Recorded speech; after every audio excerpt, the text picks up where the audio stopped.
Hello, everybody. I have a surprise for you. So, those of you who pay attention to what I do, you would know that I had an interview coming this afternoon. I am actually excited to speak to somebody who I consider a legend in the sense that what he does is unprecedented in Ghana. It's wonderful to see our people distinguishing themselves like that. My guest is just arrived, so hold on one second. Let me chat. Hello. What you make up? It's Wakapa. I am on the live feed, so I'm just running the intro. Okay. Set the, I'm going to set it off.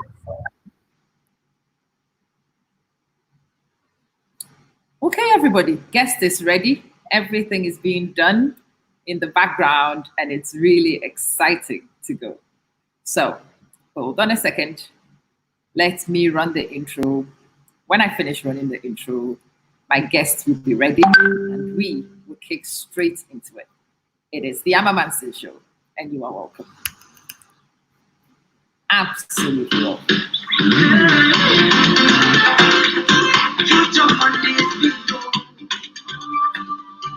Hello there. Welcome to the Manson Show. So hopefully you are not a stranger here, but what goes on here is education, definitely some empowerment. We add humor, information, and just a good vibe generally. It is not just a talk show, it's a live show. We talk about life, we unpick life, we find solutions to the things that stress us in life, and we make progress together. It is the Amma Manson Show, and my name is Amma, your girl, your educator, your motivator, and I kick your hand wherever we need to. Enjoy, invite other people to join in, and hopefully you have a wonderful, wonderful experience on today's show. Let's get straight into things.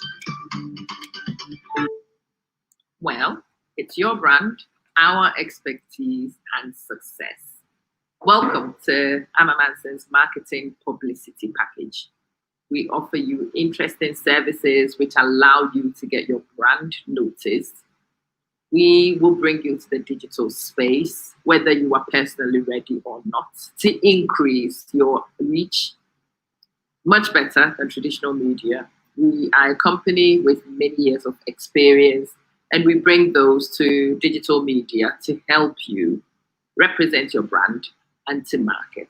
We do social media strategy, social media management, social media setup, brand analysis, where we help you create awareness of your brand perception, where we let you perceive your brand, compare your brand to similar ones to see performance. We help you expand your reach using our analytics. We help you showcase your previous work. We help you appeal to the new market. We increase your online presence using digital campaigns. Your reach increases, your engagement increases, your experience is integrated, and we do a lot of things for specific niches, including authors.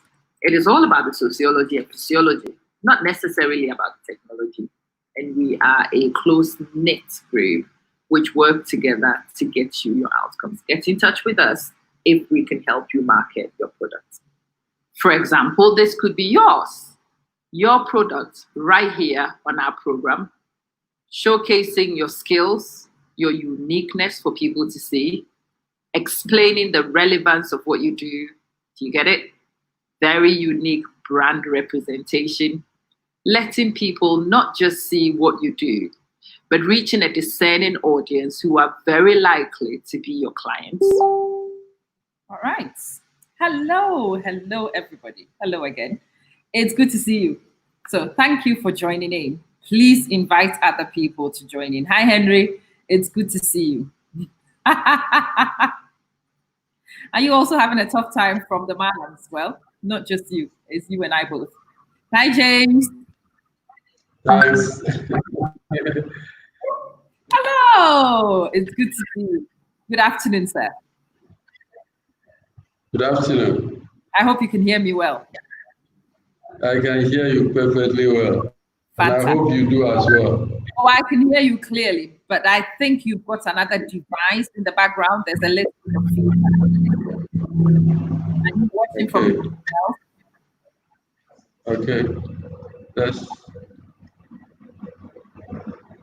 Are you watching from another device, or has somebody got another device playing?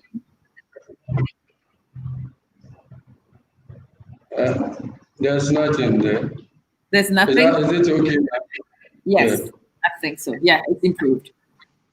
You can hear all the 3D. Good stuff. Good stuff. Good stuff. I am excited. Welcome to the Manson Show. One of the Thank things you. I love to do, to talk to people who are inspirational, people who do wonderful things. And it's great. Missy, hi, Sid. Let's have a look. I need to find out where the feedback is coming from so we can fix it. One second.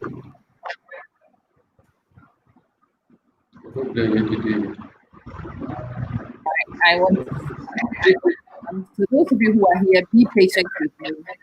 I want you to have a great experience. I am just going to run the advert whilst we fix the sound issue, and then we will have a much better experience when we come back. All right. Once they understand, my audience are discerning. They are not followers. They make up their mind based on good information. Come on, let's do this together.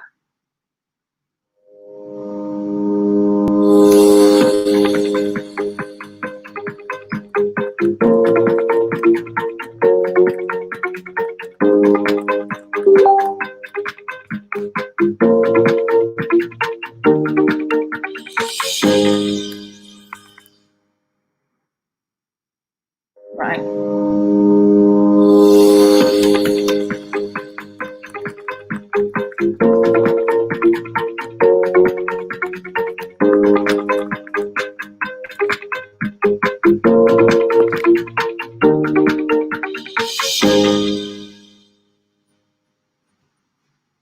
Well, as you can see, be it short clips, be it infographics, be it banner for your social media pages, or any type of media which allows people to engage with your brand, to understand what you are about, to showcase yourself on your own terms, to bring people clarity about what you do and do not represent.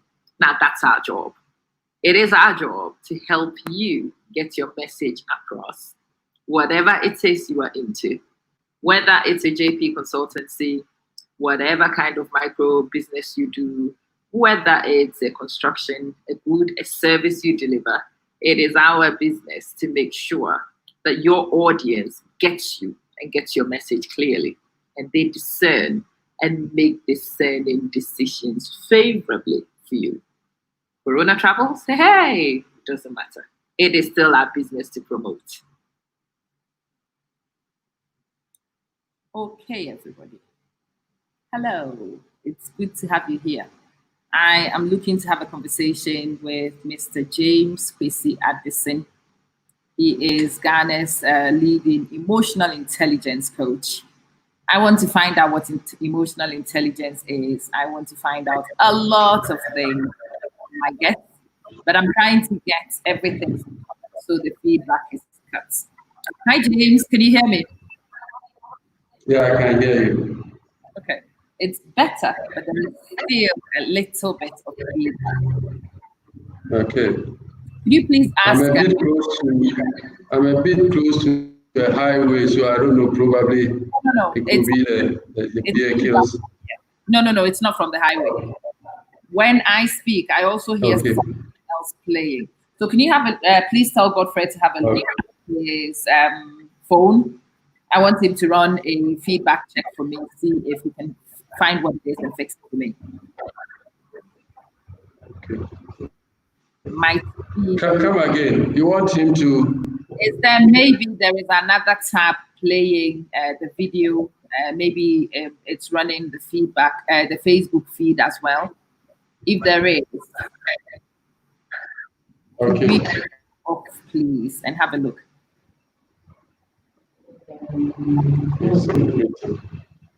Okay. Godfred, let's... Who's seen it? Yeah, I think it was WhatsApp. WhatsApp was... Okay. All right.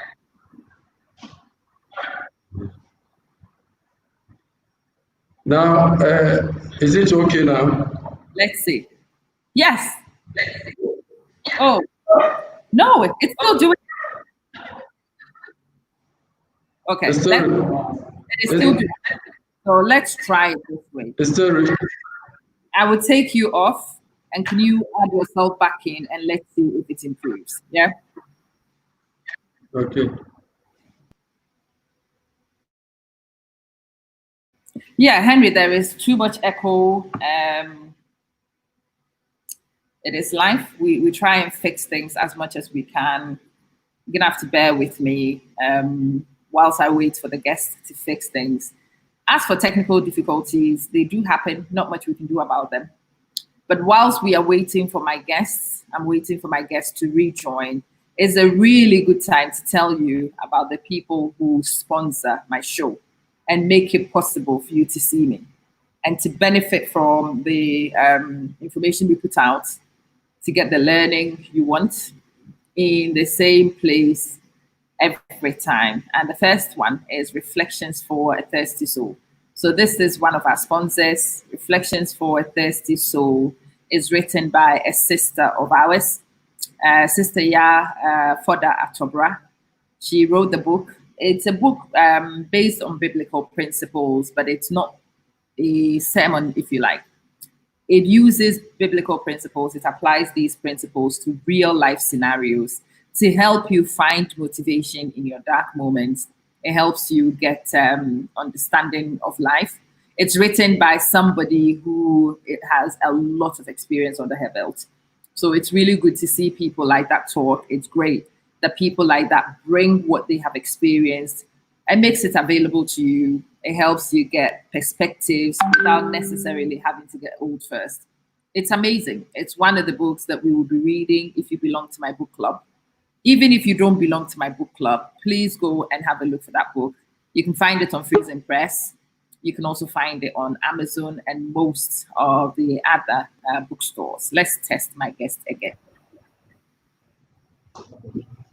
Hello. Hi, James. Hi. Okay.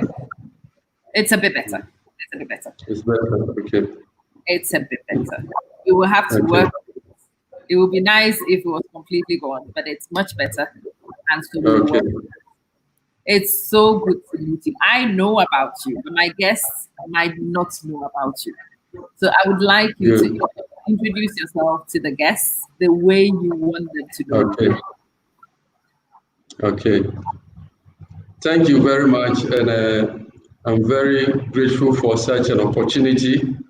I don't normally take such engagement for granted at all, and I was very happy when I had the invitation from you, and I know your guests are very descending, and you are giving them the best that you can offer. My name is James Kwesi Addison, Ghana's first certified emotional intelligence coach. I had my training from Canada and United Kingdom. Right, I've been in this project for close to 6 years now, and I normally engage schools. We have a program that helps to build emotional intelligence capability of teachers and educators. Right. Because learning itself is a social and emotional issue. So when a child is not properly prepared for a mathematics, a simple beating up of the mother can cause the child not to get the proper attention that he or she deserves to do well in mathematics.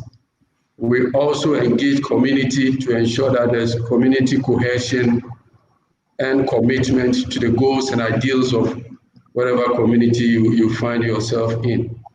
We've not neglected the workplace because there's the need for us to have a workplace emotional safety. Most of the time, we have officers who are in charge of physical safety. When there's fire alarm, we know where to run and assemble. But who is in charge of emotional safety of the people you are working with or you are working for? So these are three areas we look at: education, workplace, and community.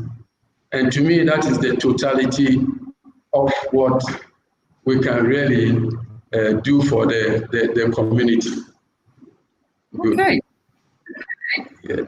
And I also have Emotional Intelligence African Summit, which is an annual summit. We have speakers all over the globe that normally come. We've done the first one, the second one. 2020 would have been the third edition, but then it's normally in November, so we're still hoping that if things change, then we can do something somewhere in November. This is the largest community learning event that brings speakers all over the globe, helping people to build their emotional capability for themselves and for their communities. So basically, this is what James does, and as we go on, there may be other areas that may be unveiling. Thank you very much. I am so excited. You're very welcome, and thank you for coming. So some of us might know about emotional intelligence. It's something we hear a lot. When something happens and a person goofs, people would say, "Oh, he lacks emotional intelligence," or somebody does something incredible. People are like, "Yeah, this person is emotionally intelligent." But I don't think a person really stop to find out what this emotional intelligence is. So now that we have an expert, I want you to clarify for us. What is emotional intelligence? What does it even mean? Good.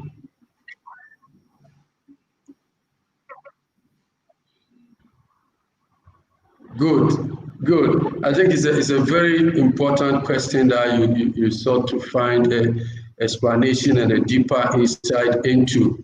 Emotional intelligence is one's ability to manage his or her own emotions and that of others, so that one, this person will be able to live empathetically, right?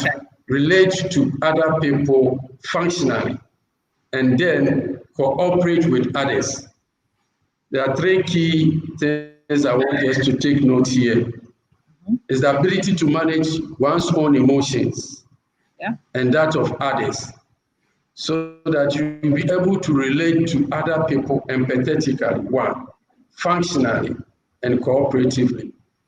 Now, it is a set of indispensable social and emotional skills that are used to leverage knowledge for the betterment of yourself and others. Now, why is emotional intelligence important? Emotional intelligence is important because as humans, we are full of emotions.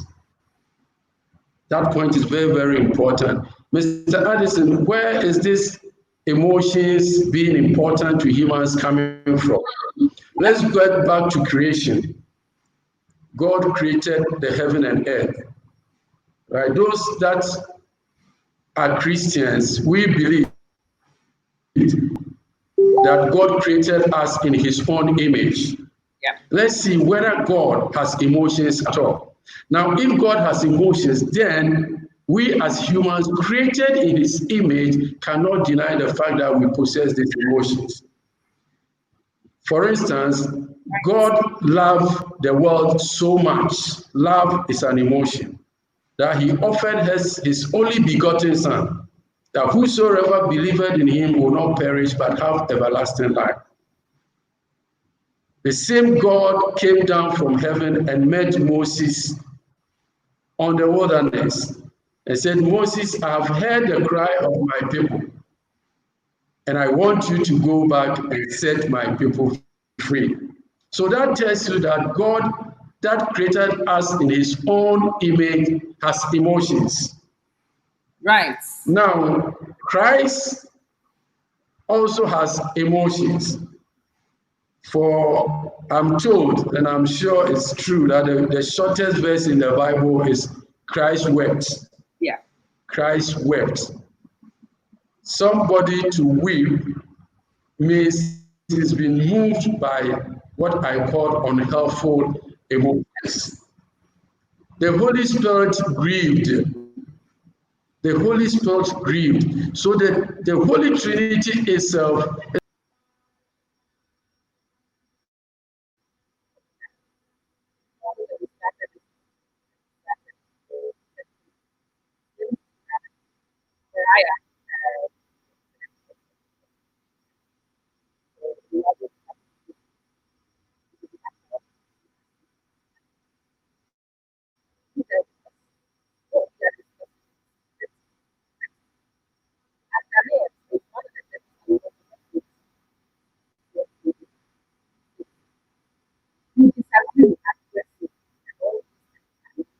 Emotional intelligence. And so, when my guest is done, we will understand this concept a little better.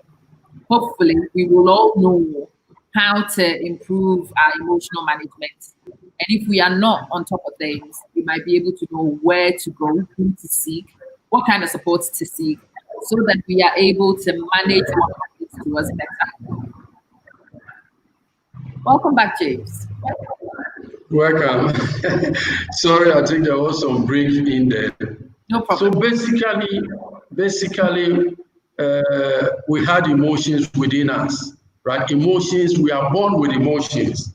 For even a child, 6 months, 7 months, has the ability to display emotions. So emotions are within us. They get angry, they get frustrated. That is why when they are getting closer to a hot water and you take them off, they get angry and they scream. So that is an indication that emotions are within us. But then we should have the ability to harness them for good, because we were created with emotions not for the negativity of it, but for the positive of it, right? So that is very, very important for us to note that. Secondly, emotional intelligence has become so important and very important in recent years, because for so long a time we were made to believe that when you are at school and you have a very good IQ, very good mathematician, it's a very good economist, all things being equal, when you come into the real life situation, these are people who should be the change makers.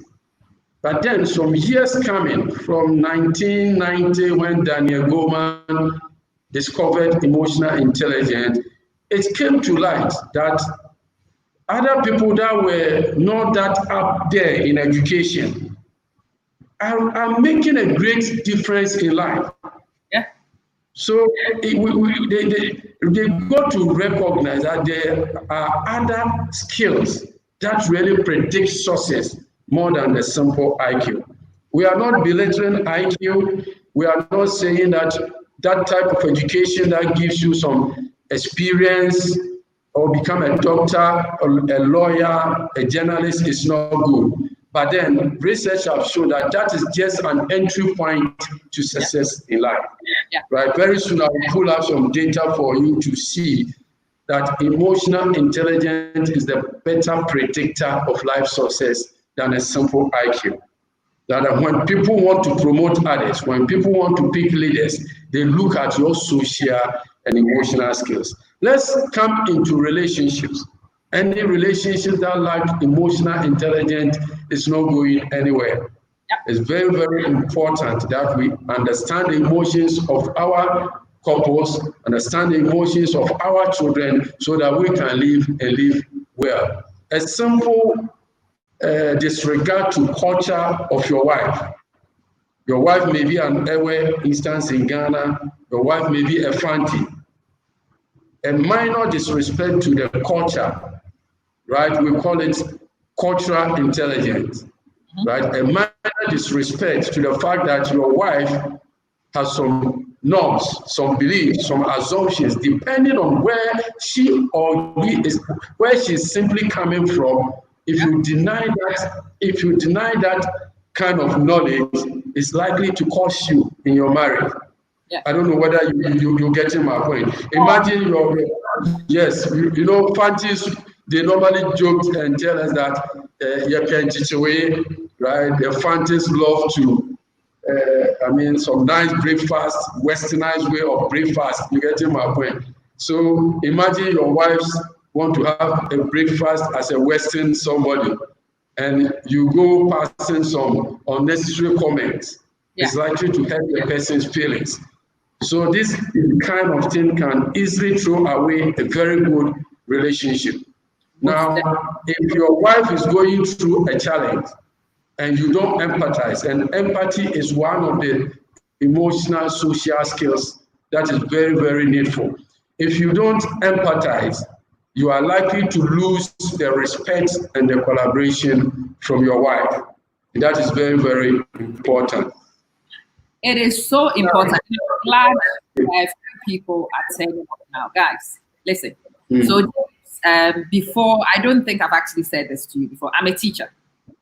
Good. And because I teach a subject that children find very difficult, I teach physics. Children find it very difficult to understand. Actually, usually before they come to my class, a lot of them have decided that they cannot do it. It's not possible. Good. It's for boys only. And when I first started teaching it, I was trying to teach physics from just the subject. My success rate was at a certain point. Around the year 2008 or 2009, I think it was, I enrolled myself into an emotional intelligence course because working with kids who are from Black minority groups, we have a chip on our shoulder. I'm teaching a subject they don't get. I wanted to understand these kids. I wanted to know how to get the kids on board and how to get the kids intrinsically interested in my subject. I wanted to change the mindset. And I went on that course, came back, and the first set, so in 2009, summer 2009, the first set of students who passed through my hand after that course, I was in my house, and the phone call rang on results day, and the instruction was, you better get your hand in this school right now. Because there's a riot.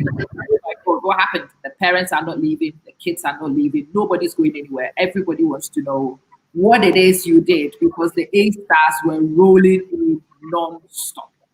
And people have always actually, I didn't know how or about. I didn't really make the connection until a few years ago. It wasn't my which had changed. It just was the way I related to the kids. It was the way I taught the subject and made it accessible to these kids. And yes, it was not my professional training because I was already trained. It was not my subject knowledge because I already had that. The one thing which had changed my profession, and I had not even realized it, was that emotional intelligence.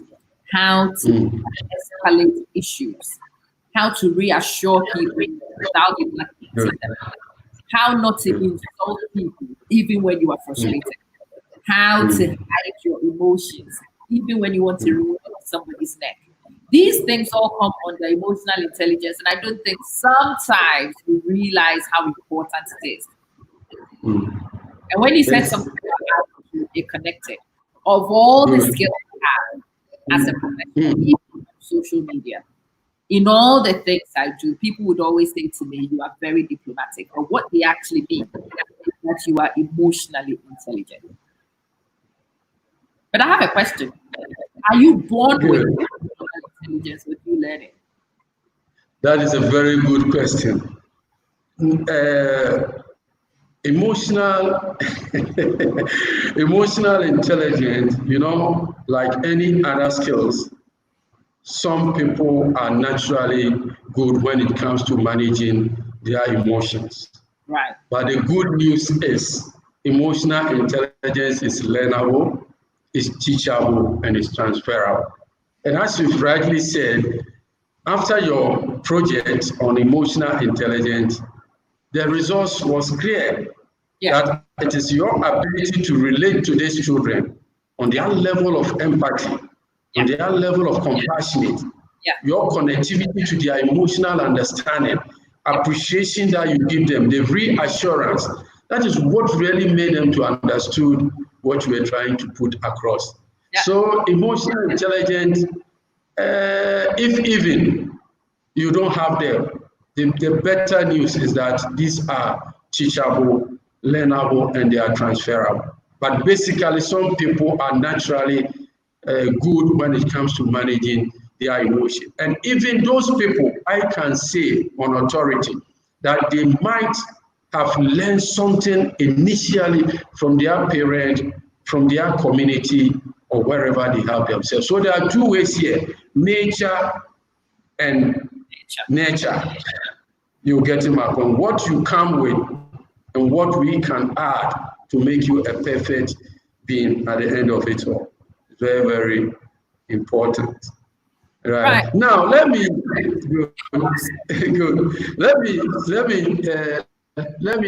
let us shift to leadership now. Yep. I know we do the COVID, but I want people to really appreciate how broad emotional intelligence is. Let's move into leadership, and I want to ask you a question. Can you give me just five attributes of a good leader? Who do you think is a good leader? With your experience, can you give me just five? Or any of our followers, if you have anything to share with us, give me five attributes of a good leader. Help me, because I can't do the five on my own. So those of you who are on, can you start putting your ideas on what you need? So to be honest, if anybody asks me about who a good leader is, I always say that a good leader has to be a strategist. A good leader has to be somebody who reads a situation, brings strategy to it, and executes exactly what is needed at that time. And you can take it into, in order to be a good strategist, you've got to be a good observer. You've got to be on point with communication. You've got to inspire people to follow you. So being good at what you do doesn't make you a leader unless you find people who will follow you. People who want to let you lead and they follow. Because if you don't have followers, you are not leading anybody. I think that a good leader also needs to be inspirational. You need to inspire those people. You need to connect with what they believe in. You need to get them to buy into what you think is important. And that buy-in is what brings you to finding followership. Nana says a good leader has to be a good listener. That's true. Somebody who listens to their subject. Yes, please keep the suggestions rolling. I've given you Good. You know, from the five, you've almost given me five, but let me draw attention to something. Out of the five, there's only one that has something to do with IQ. Yeah. That is the strategist. The person needs to be strategist. The rest that you mentioned, all of them were social and emotional in nature, inspiring, connecting to people, ability to listen, right? So research has shown that what really makes us successful in life, between 80 to 90% are social and emotional skills. Yeah. Predictor of a leadership, right? So that is very, very important. Now, let's move to the workplace. Yeah. Workplace emotional safety, right? A research was carried on in Europe 2013. A research was carried on in Europe 2013. They sought to find out about the costs of psychological abuse, emotional abuse at the workplace. And the whole of Europe, the whole of Europe, it was costing them $620 billion. Yeah. $620 billion in 2013. It was carried out by Matrix. Now, what will shock you is that out of the $620 billion, $270 billion was as a result of absenteeism and presenteeism. Yes. Absenteeism and presenteeism. presenteeism, you want me to be there, but the environment is not that conducive for me. I'm not happy. Nobody appreciates me. So I am there. 5, 10 minutes, 1 hour, I've done nothing that gives us productivity. Yep. Absenteeism, I can easily call on my GP and tell my GP that I'm not feeling that well. GP can examine me, nothing is wrong, but he or she will be forced to give me a week or 2 because of the fact that the work environment is not that conducive. So emotions have a cost. Our inability to manage our emotions can cost us, and it affects the bottom line and productivity. So it's in the good interest of every entrepreneur to ensure that his workers or the environment is emotionally stable. Very important. So those of you who watch me, I'm the head teacher I currently work with. So in my career, I have worked for 2 women who are emotionally intelligent, and they can even the rebellious character, which is me, to do what they want before they ask. And having watched these 2 women, when I go to other places where people want to micromanage, they want to get in my face. I am one who does it on my own terms. I know you employed me to do a job. I do that job. I don't need you to come tell me. I don't need you to check with me every 30 seconds. When you do that, it's micromanagement. And I object to it. Now, these guys, the airport thing is back again. I don't know why. Where did it come from? It went down and now it's gone loud. Okay, so these 2 heads, the current one. I've only worked with this woman since September. This woman, the way she does her things, the way she sends us briefings, she explains everything. When COVID happens, what information she receives is exactly the same information she gives us. And it makes me feel like she knows I'm an adult. She doesn't need to hide anything from me. She trusts my judgment. And so I make judgment on point every time because I know that this woman trusts my judgment. I don't second guess myself because I'm professional enough anyway. And if I think it's a good idea and I do it, and I need to justify to this woman, I say to her, I did, she says, forget it. You are the expert in it. It's okay. You keep going. And the productivity she's getting out of me, in comparison to the job I left, there's a whole attitude in my output, in my performance. And I always say to people, this woman is so emotionally intelligent. But please, unpick it. If somebody wants to be emotionally intelligent, what do they need to do? Come again. So I say I've started a business and I know I am not very intelligent. If you are somebody who gets angry easily, you are not emotionally very intelligent, especially if you get angry easily and everybody sees it. You can be diplomatic even in management of frustrating circumstances. If you are not in control of your emotions, it's easy for you to set other people off as well and for you to have backlash to deal with. So say I am one of those people. I know my emotional intelligence is a big issue for me. It's an area I need to work on. What do I do? Good, a very good question. You know, as you rightly said, you went on a program when you saw the need to fill a particular gap. So the first and foremost is that we need to opt out for trainees that are very, very important in area to deal with emotions. But then there are some basic techniques that I can give briefly whilst we are engaging. Now, the very first thing you need to understand is that emotions are involved in everything a person does. And for that matter, our ability to manage the distressing emotions will determine how far we go in life. So anybody that is not that good in managing emotions must from today, especially your listeners, your followers must from today appreciate the fact that they cannot turn a blind eye to the power of emotions. That is the first lesson. You must know that emotions are very powerful. They can make and unmake Your productivity depends on emotions.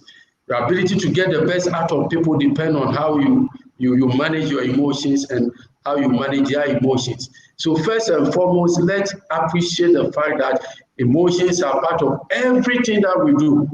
We may not be conscious of that, but then if you critically have a look at all your decisions that you have taken, they were all underpinned by emotions.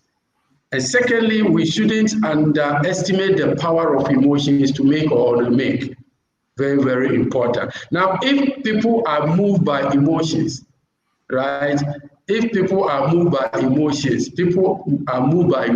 and people move productivity, then as an entrepreneur or a leader, you should be able to harness your emotions so that you can move people's emotions, and then the emotions will move, the people will then move productivity.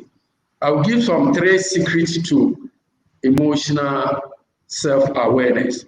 Yes, please. These people must first and foremost know what triggers their emotional world. What triggers your emotional world? What makes you happy? What makes you sad? What makes you frustrated? Get a book from today and list 550 causes of your anger, 550 causes of frustration, 550 causes of happiness, 550 causes of joy. What I'm trying to say is that have that ability to know what will trigger a particular emotions in you. It's very, very important. If you know that when somebody disrespects you, it makes you angry, then you are becoming a bit emotionally intelligent. Why? Because when somebody does that, and now you want to manage it for good, you can do better with that because already you know. It's like you are sick and you don't know you are sick. You may be eating food that is not good for you, and the end results will not be good. So first know what triggers your emotional world. What makes you happy? What causes you angry? What causes you frustrated? When people don't submit assignment on time, do you get frustrated? Very, very important. So that is the first secret. The second secret is how are these emotions manifest in you? Oh, yes. If you are angry, how does it manifest? Do you throw your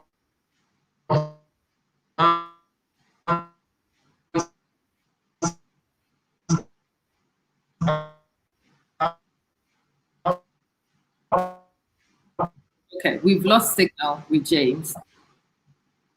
James will fix the... I've lost signal with James. I'm going to try and reestablish it.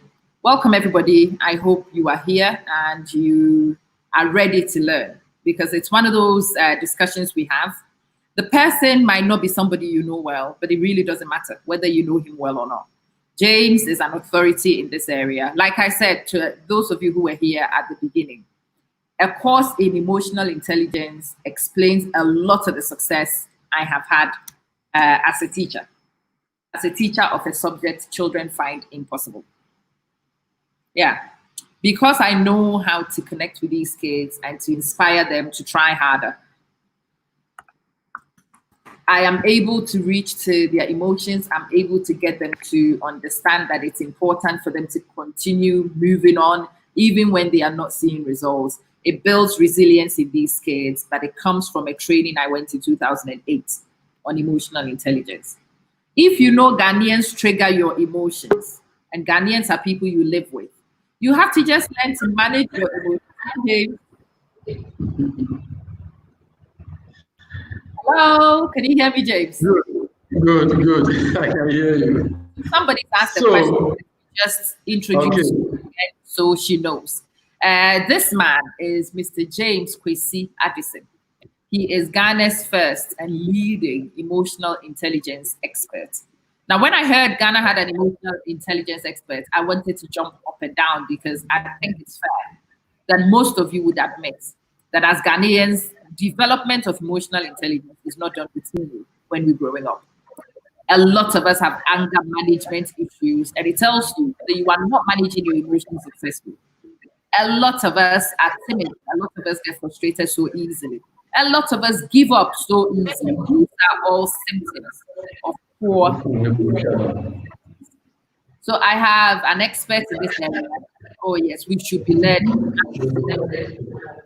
And he's explaining a few things to me. The feedback. Godfrey, could you have a look at the feedback for me again? Something is feedbacking again in the system. Right, bear with me, guys. So this is Godfrey. Say hi to Godfrey. This is the magician who makes a lot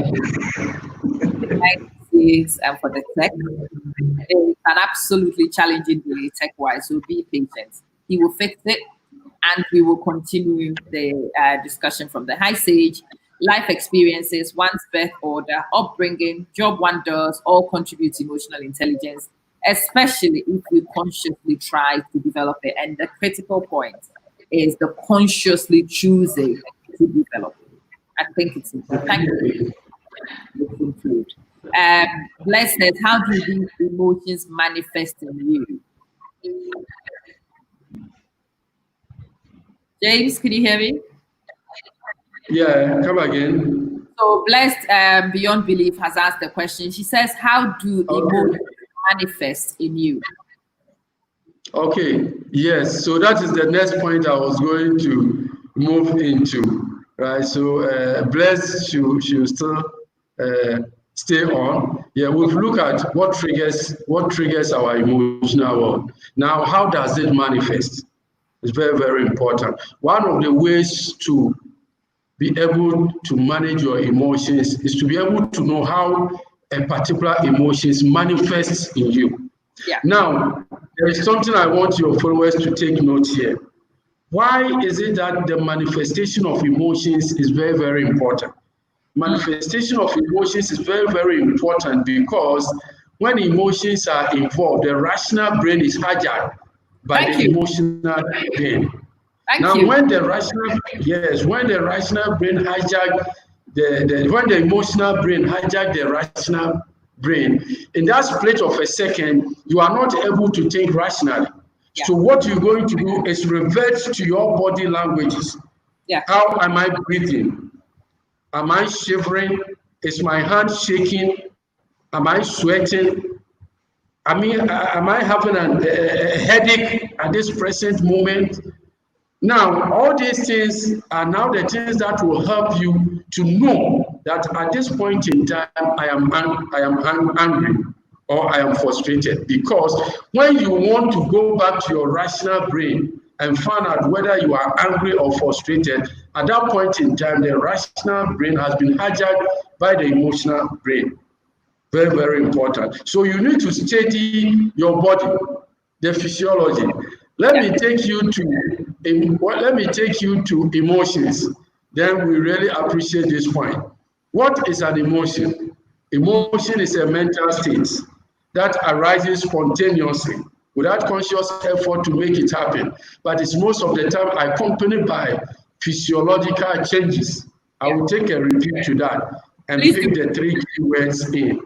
Emotion is a mental state. That means all emotions begins from the brain. It arises spontaneously. That means we don't have to do anything to let it come. You are not angry in the morning. Your child does something just some few minutes ago, you get angry. You were very happy when you were going to work. Somebody meets you, it just says something, then frustration comes in. So it's a mental state that arises spontaneously without conscious effort to make it happen. Thirdly, but it is most of the time accompanied by physiological changes. This is a very, very important. Physiological changes. Have you seen somebody who is frustrated, never told you that I am frustrated, but you read the facial expression and you will see that this person is frustrated? So every emotion must display for people to know, unless you want to manage and hide it. All other things being equal, the physiological changes will be displayed. It's excellent. Very, very important. Excellent, that point. You know, if you know yourself, and actually you will find that as people from 30 onwards tend to start improving naturally with the way you manage emotions because experience teaches you. I know, for example, for me, if something big frustrates me, the first thing that happens is that my body stills. I stop. And so my children, my husband, the people who know me, if we are having a discussion and you find me still, whether I am conscious of it or not, now they all pick it up and they augment behavior because you know that I'm about to move in a particular way. I will stop talking. I will still.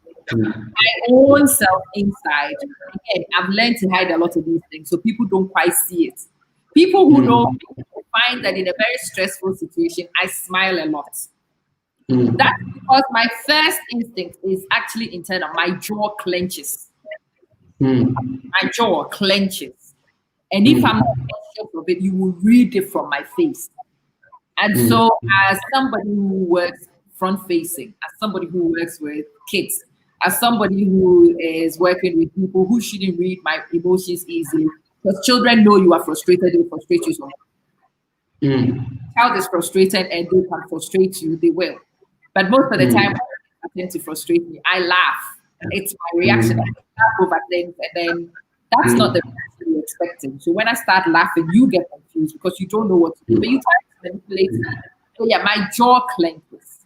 And I'm an individual. Anytime I feel my jaw clench, regardless of everything, I have to stop. I have to stop. I have to think. I have to work out what it is triggering this particular thing, and I have to give you the exact opposite to what you are expecting to see. Good. So what about the rest of you? Good. I think you said something about the fact that you react opposite to what people expect. And it's a very good technique in emotional intelligence. There was a woman that I knew, she's well to do in a very nice relationship or a family setting. And she attended my program. And one day I was there and I had a text that I want to leave the marriage. I want to leave my marriage.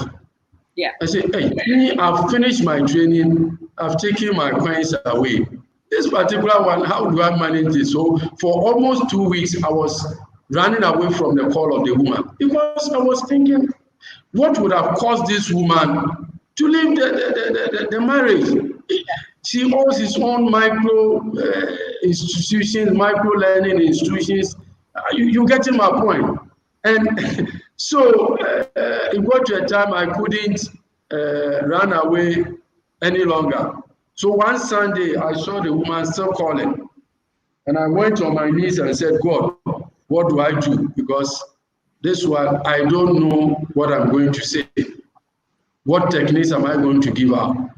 So I picked the call and the woman started talking. And then when the woman started speaking to me, I got the point of the solution. Why? Because the woman was able to tell me the fact that the husband knows what causes him to be angry and frustrated. Yeah. And that is what he does when he wants to get him off the hook. And I said, then mommy, you don't have a problem. You don't have a same status. Why don't I have a problem? I say, yes. Now, what you are going to do is to give him the opposite reaction. Exactly. Now, yes. And when you do that, he think, is everything okay with this woman? Yeah. So the man will get him frustrated, thinking that today when I get home, there will be fireworks. I said, that day is the day that you go to the door. Don't ask the children to go and open the door. Go and open the door yourself. Be in your nightgown, white, and say, oh, darling, I was work today. And you see, the man will go into the room to change. It will take him 30 minutes to come back. He's confused. That what is happening? Is my wife okay? You get to my point. So it's a very good strategy, especially when you are with children, to do that. This is what we call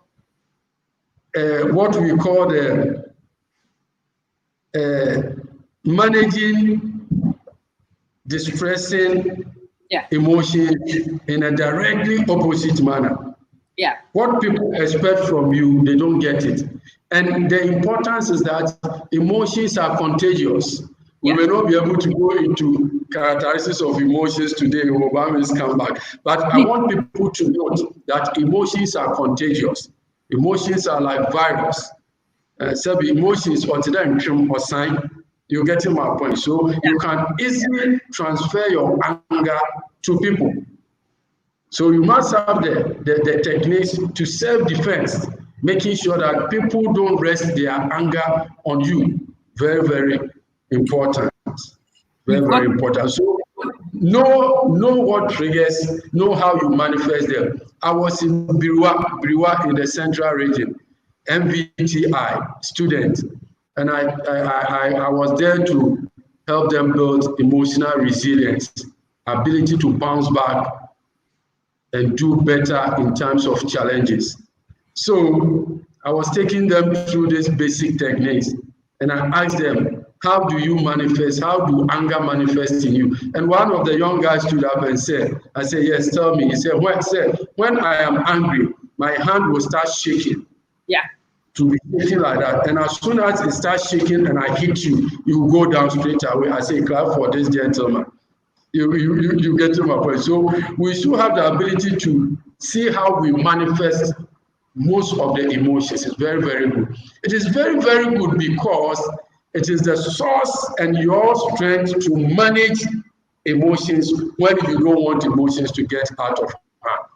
So we know the triggers, how it manifests. Now, combining the two, we don't want emotions to lead us into any negativity. So we move to the last one. How do we now manage emotions? So if you are angry and your hands start to shake or you experience headache instantly and you don't want to insult, you don't want to hit that child, now what do you do? That is the management aspect of it. So there are so many management techniques, right? You set most of them. You can walk away. You can take some deep breath. You get to my point. All these things are, remember, the rational brain has been hijacked. So in all these practices, we believe that at that time, the emotional brain would have released the rational brain to settle. Now you can do the pros and cons of every direction that you want to go. So walk away, take a deep breath. You get to my point. I mean, make a fun out of situations around. One of the ways to be emotionally intelligent is to put a spin around most of the difficult issues. The beauty is that when you put a spin around challenging issues, you are opening up the area of the mind that controls creativity. So a way to deal with that particular issue will rather come when you play around it. Very important. That is very powerful. So for those of you who want me, I am a woman with 2 children and I don't have a flat belly. I've not had a flat belly for 15 years now. And when I started on social media, people would go like, "Oh, are you pregnant? Oh, yeah, your belly is big." And every time people call me, they always associate my belly with Banku for some reason. Your stomach like Banku. And every time people call me and tell me my stomach is like Banku, the first thing I'll say to you is, no, you've got it wrong. And people are like, so they're expecting me to come and defend and tell them that my stomach is not big, that it's not nice that they say that to me. But really, when people say that to me, the first thing I'll say to you is, no, you've got it wrong. My stomach is like Tozafi, not Banku. My own is soft. It is even more ugly than Banku. When I say that to people, find that for about 2 minutes the person can't talk because the person has already addressed what they are going to say, what I am going to say, how they will respond next. And by actually changing the way I respond, you break that cycle right there. The person is lost. They don't know what's happening. Like, but I insulted you. I'm like, oh wow, you are so good at insulting. Wait, let me take a pen. I need to write this one down. So good. Oh my God. And people are like, what? somebody who came in wanting to offend, wanting to irritate, will find that they get irritated because they don't know what to say. You've broken that chain of command, and it's really important. That one. I wonder if you might be able to give us practical tools like that. When you feel the fire rise, when you feel your stomach clench, when you feel your jaw clench, what do you do? Now, I mean, you've already, in a disguise, given a lot of solutions to this thing, very, very important. The first thing is like what we've all agreed to, making fun of a very difficult and challenging times, right? Now, secondly, what is the good lesson out of what is coming to you? What is it? The harm might have been caused already, but what lesson are you picking up so that next time you won't go through that frustration? It's very, very important. Critical and good lessons must be learned. You are frustrated, you are angry, you want to go out there. Quickly ask yourself, what is the good lessons here? There is good in everything. There is good. If not, we will be discussing COVID today very soon. You're getting my point. COVID is taking a lot of life. COVID has brought about a lot of challenges. Why are emotional intelligence seeing good in the COVID? Yeah. You get my point. So there's good in every frustration and everything that comes. Practically, you should also be able to do what I call impulse management. Ability to delay that decision for a split of a second. Delay that decision. Delay that decision. We are not saying don't take a decision, but delay that decision for a split of a second, and you see the difference that could make your final decision. Very, very, very important. Reality checks. Very, very important. What you have perceived, what is really on the ground. At that moment, what is the perception you are holding? Is that perception equal to what is really happening? Most of the time we perceive, we move into action. We might have perceived, but then in reality is something that is entirely different from what we perceive. So when you are angry, you are frustrated under any condition that is of so negative and intense, put on your mental agility. I call it the mental agility. Look at it from different perspectives. You are a teacher. Are you looking at this situation only from the point of view of a teacher? You are a medical doctor. Are you not sure you are only looking at the medical aspect of it? You are not married. Are you not sure you are only looking at it from the point of not being married alone?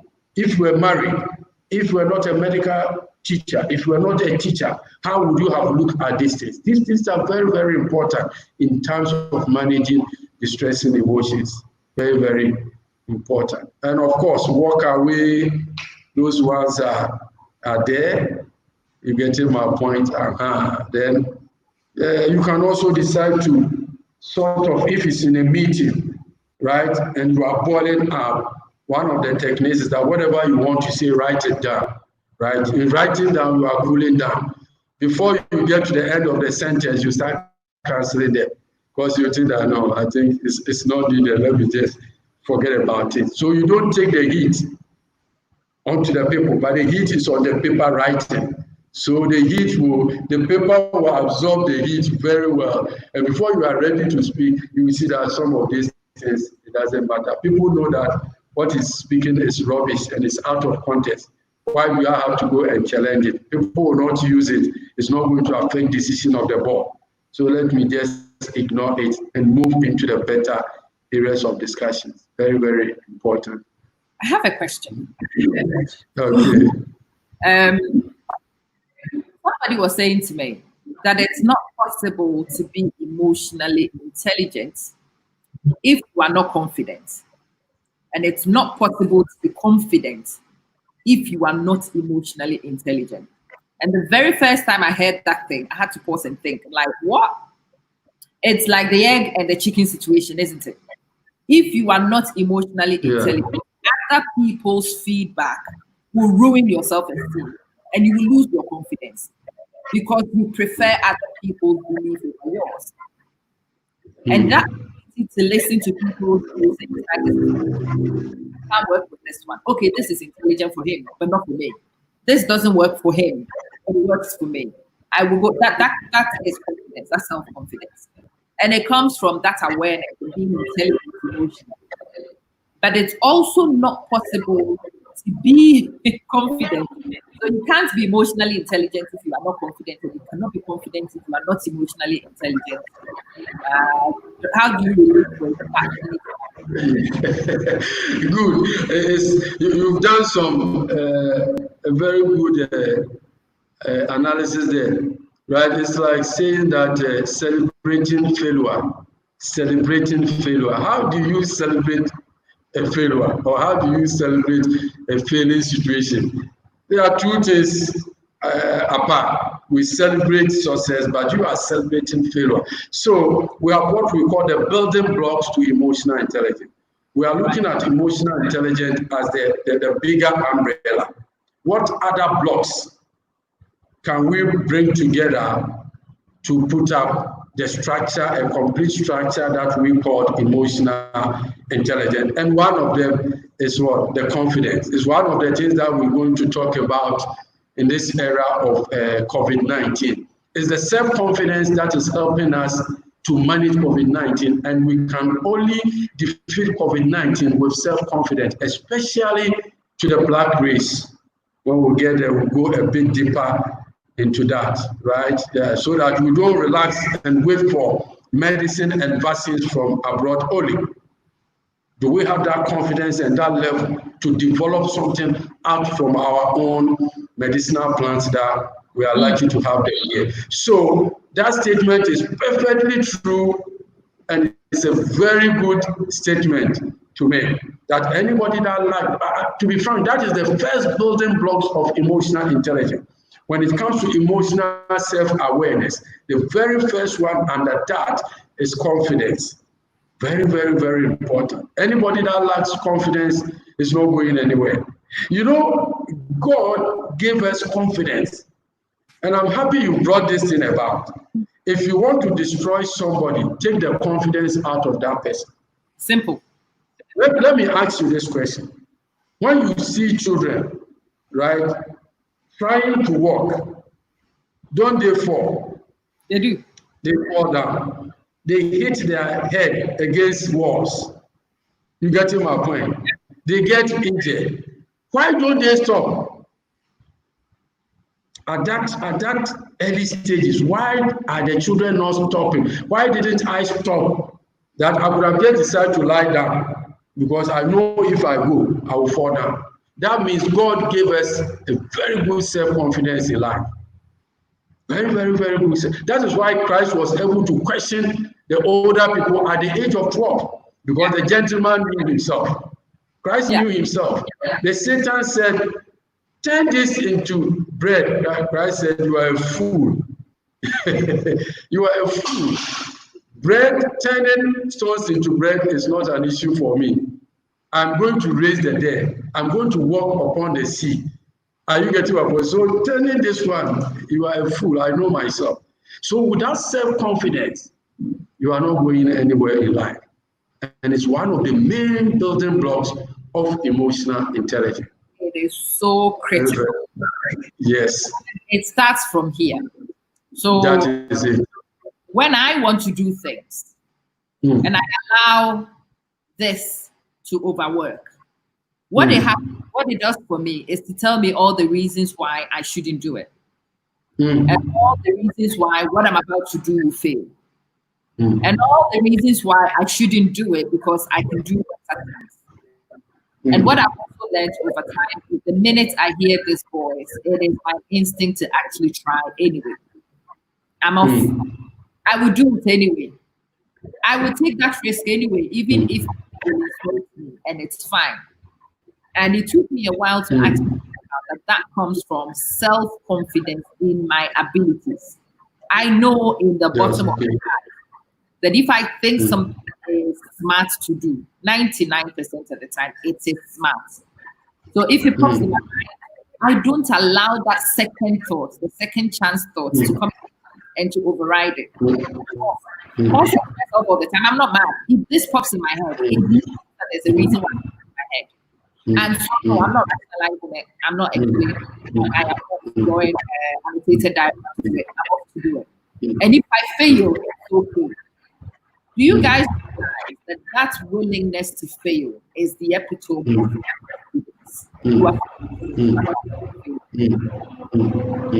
you know something, you practicing a very good practice that makes people successful in life. To be frank, the brain is wired to look for a threat or a reward. Yeah. These are the two things but most of the time it's tilted towards the threat. Yeah. So we should have the ability to turn that threat into the opportunities that we see in. And until you are able to do that, you are likely to fail all around. Who am I to become the first emotional intelligence coach in Ghana? A woman just called me in the United States. She's my consulting partner now. She's called Tisia Jenkins Kwati. And just on the internet, he said, James, you are the first emotional intelligence coach in Ghana. Why don't you put up emotional intelligence conference for people to attend and learn?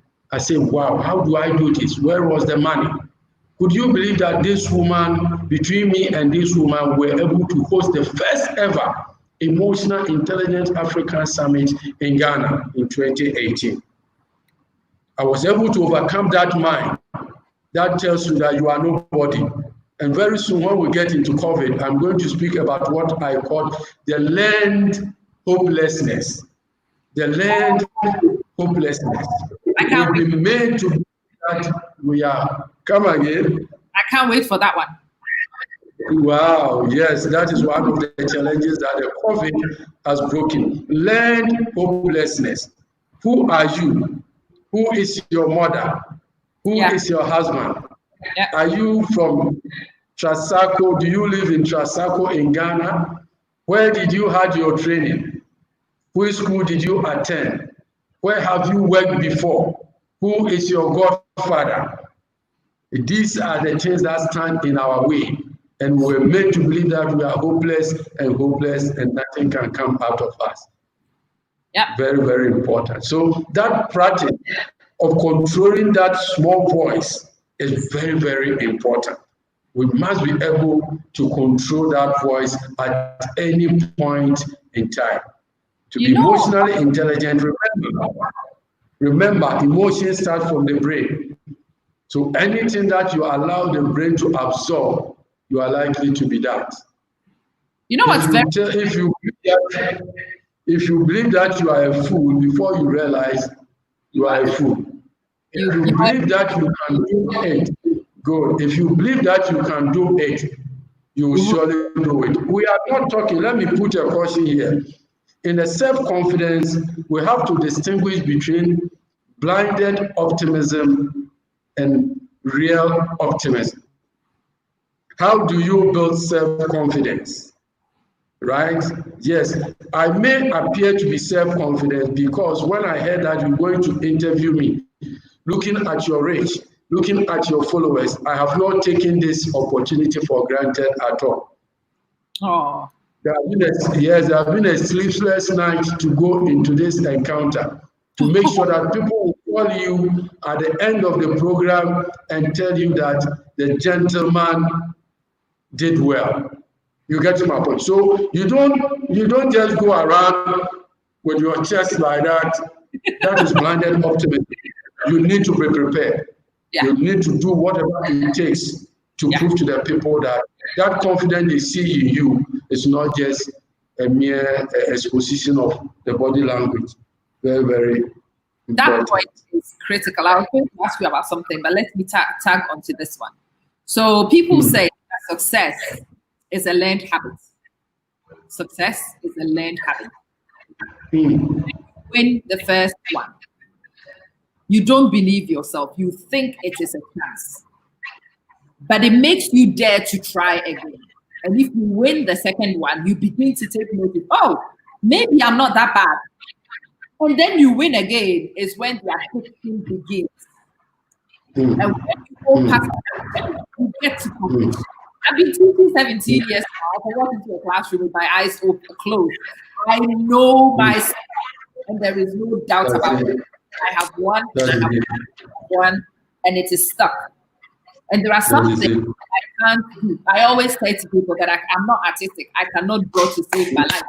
Everything I draw is bad. So the next one I draw, and then the next time, because I know it's going to be bad, I make it even more terrible, sometimes purposely. I don't want to try, so people will tell me it's bad. So I've got into this vicious cycle, and a lot of us get caught in that. We do so easy. But the second point I was going to as a young girl, my mom said to me that little voice you hear in your head, which says that you cannot, excuse me, guys, do excuse me. Apologies for that.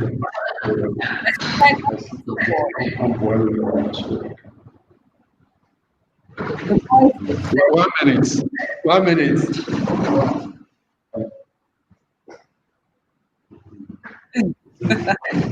Tired. Good.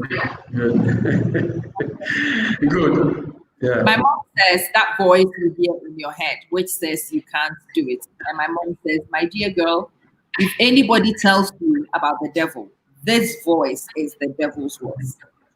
And I'm looking at my mom like, what? She says, yeah, the devil in the Bible and the devil people refer to is this voice which says you cannot do stuff. And this voice is so convincing that if you are not careful, this voice lets you believe that it's right.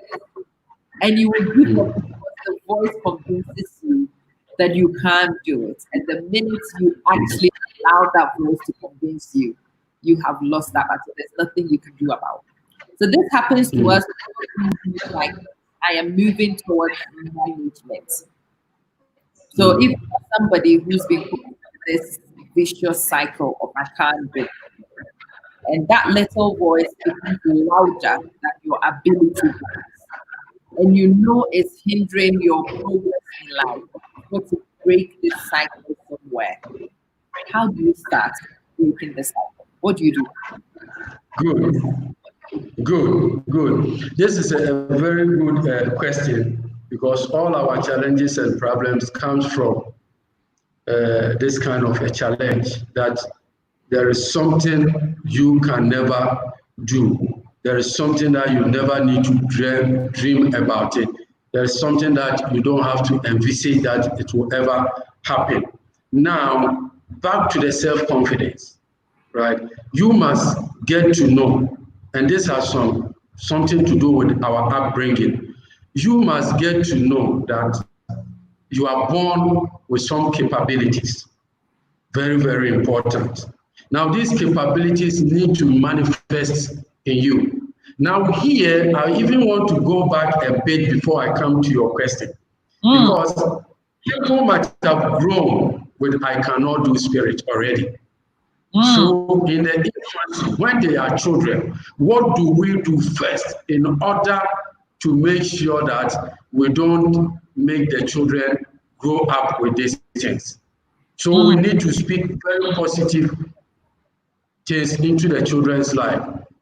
Kofi, you know, you did this thing. I believe that if you have done ABCD, it would have been better. You don't have to condemn Kofi. Let them appreciate the little achievement that these children will have. Any little thing they do, appreciate them, reward them, and let them know that they can even do better. That should start from when they are children, so that they grow with that confidence. You know, when I was a child, at the age of 7, 8, my uncle that I lived with, the late Oyimpenchi II of Beyondbelieve traditional council.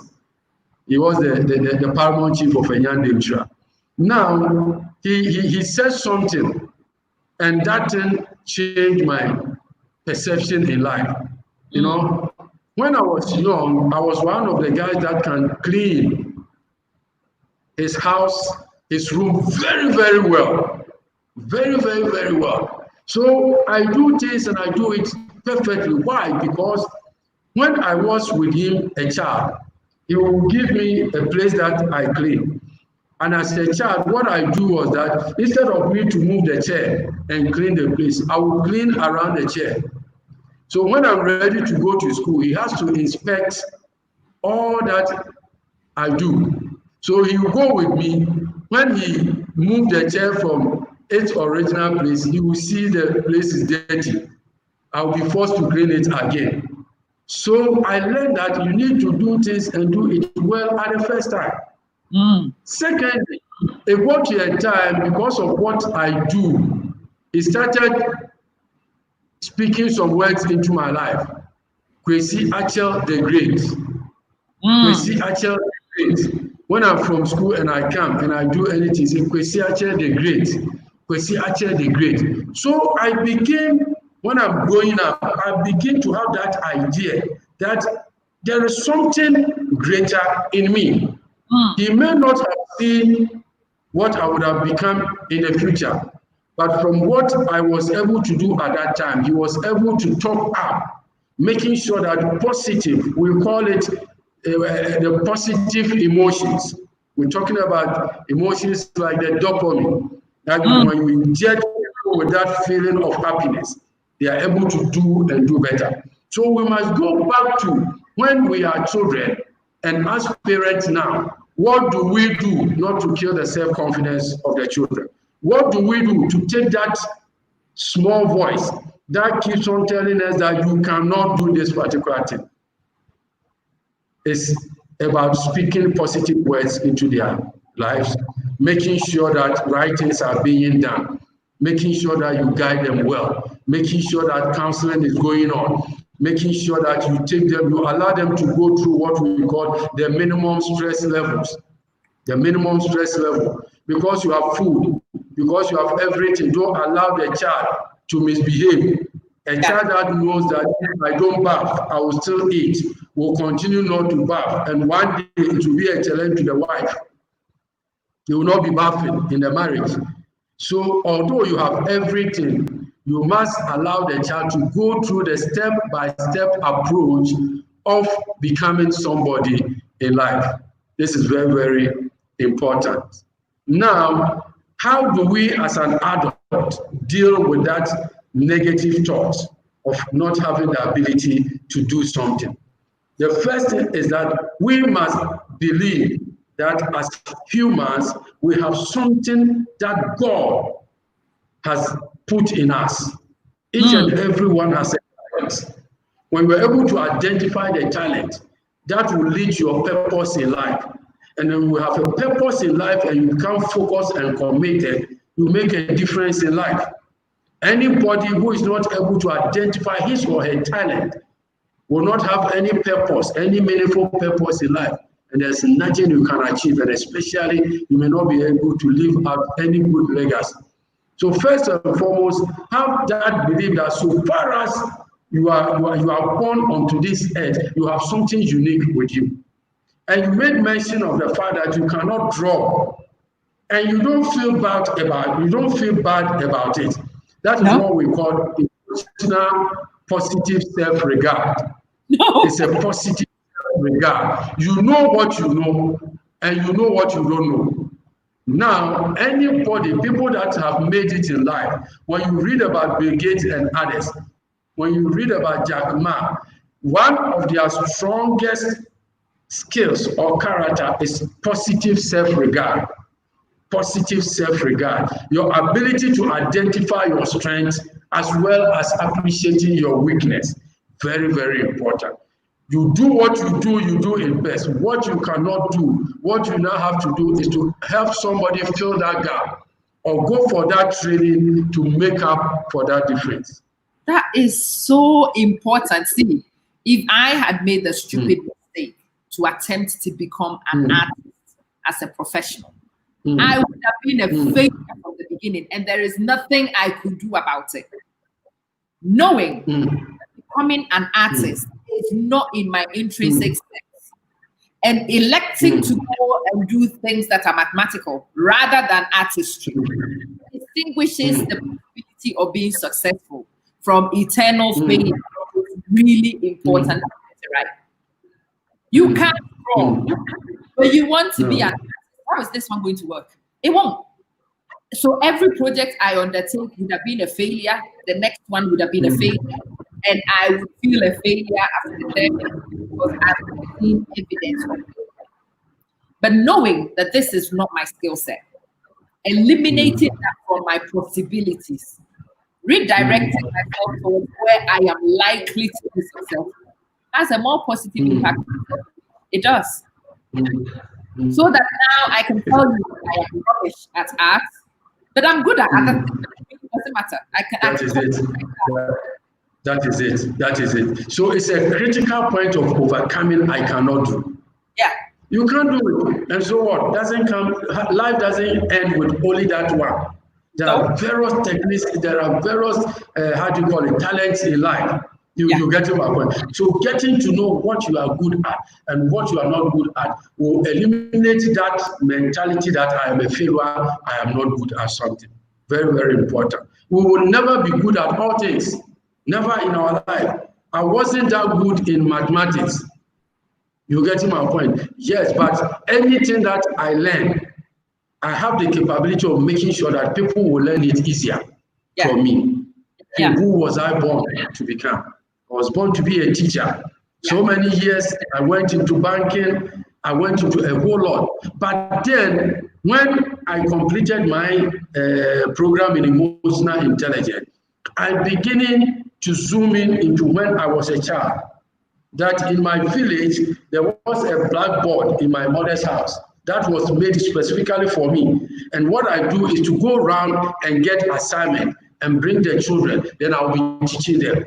So from day one and from that time, I was born to be a teacher. And when I started in this project, the fulfilling, the self-actualization that I'm experiencing is overwhelming. I become so excited when I'm asked to do anything to do with what I'm doing now. And that is the source of wealth to come. Yeah. Anytime that you are doing something, now without a pay, without assurance of anything in the future, and you are still happy in doing, wait for the moment. The monies are about to come. Bill Gates started enjoying computers, playing with computers. So Bill Gates was so excited about computers, and the money came. Jack Ma was rejected in so many ways. The man was rejected in so many ways. A rejection, which is an unhelpful emotion, which would have sent Jack Ma into a distress mood, a useless somebody. Jack Ma was able to turn the rejections into running my own business and is considered to be the richest man in China as we speak now. He said all the rejections turned out to be a good lessons for me. And he got to a time, the mother laughed at him. Jack Ma said, my own mother, he laughed at me because we went for an interview with one of my cousins. We were only two. Interview to become hotel attendant. They took my cousin and left me. He said I was rejected. So the mother laughed at that moment. But Jack Ma was able to manage the emotions that came with rejection and saw the positive in that. Started his own business. And now, look at where the man is. Very, very important. So back to still removing that negativity. Have that, appreciate your self-regard. Have a positive self-regard. Know what you know. Appreciate what you don't know. Right? Welcome your weakness. And I mean, there's nothing wrong of you not able to do something. What you do and do it well. It's very, very important. Okay? Now, the other thing is that let a failure or a challenge be a specific in nature. Allow failure or a challenge to be a specific in nature. Don't make it universal. The fact that you have failed in mathematics does not mean that you fail in geography and English. It has nothing, they have no correlation at all. So anytime that a negative thought comes because of previous experience, just delete it and know that you can go into this area and you do well, very, very, very well. So these are some of the things you can do to really overcome that voice. And I'm very happy that you really, how do you call it, brought about these things. And I like moderators. I like moderators like you, right? The people that can really bring a question that will excite you as an expert. Because when you asked me to introduce myself, I couldn't say anything much. You get to my point? Because I know that people will get the real who they are encountering. It's not about too much of what I will tell them now, but what they are going to pick from what is coming. And I like the questions that are coming. Very, very important, very positive. Happy. You and I are very similar. To be honest, when you tell me that you don't like me, it doesn't bother me because you can make a choice whether you like me or not. It's your choice. And I think you have every right to that choice. So it doesn't bother me.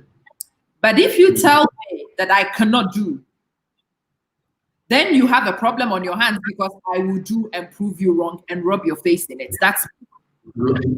Good. A girl cannot do this. Is exactly what I want.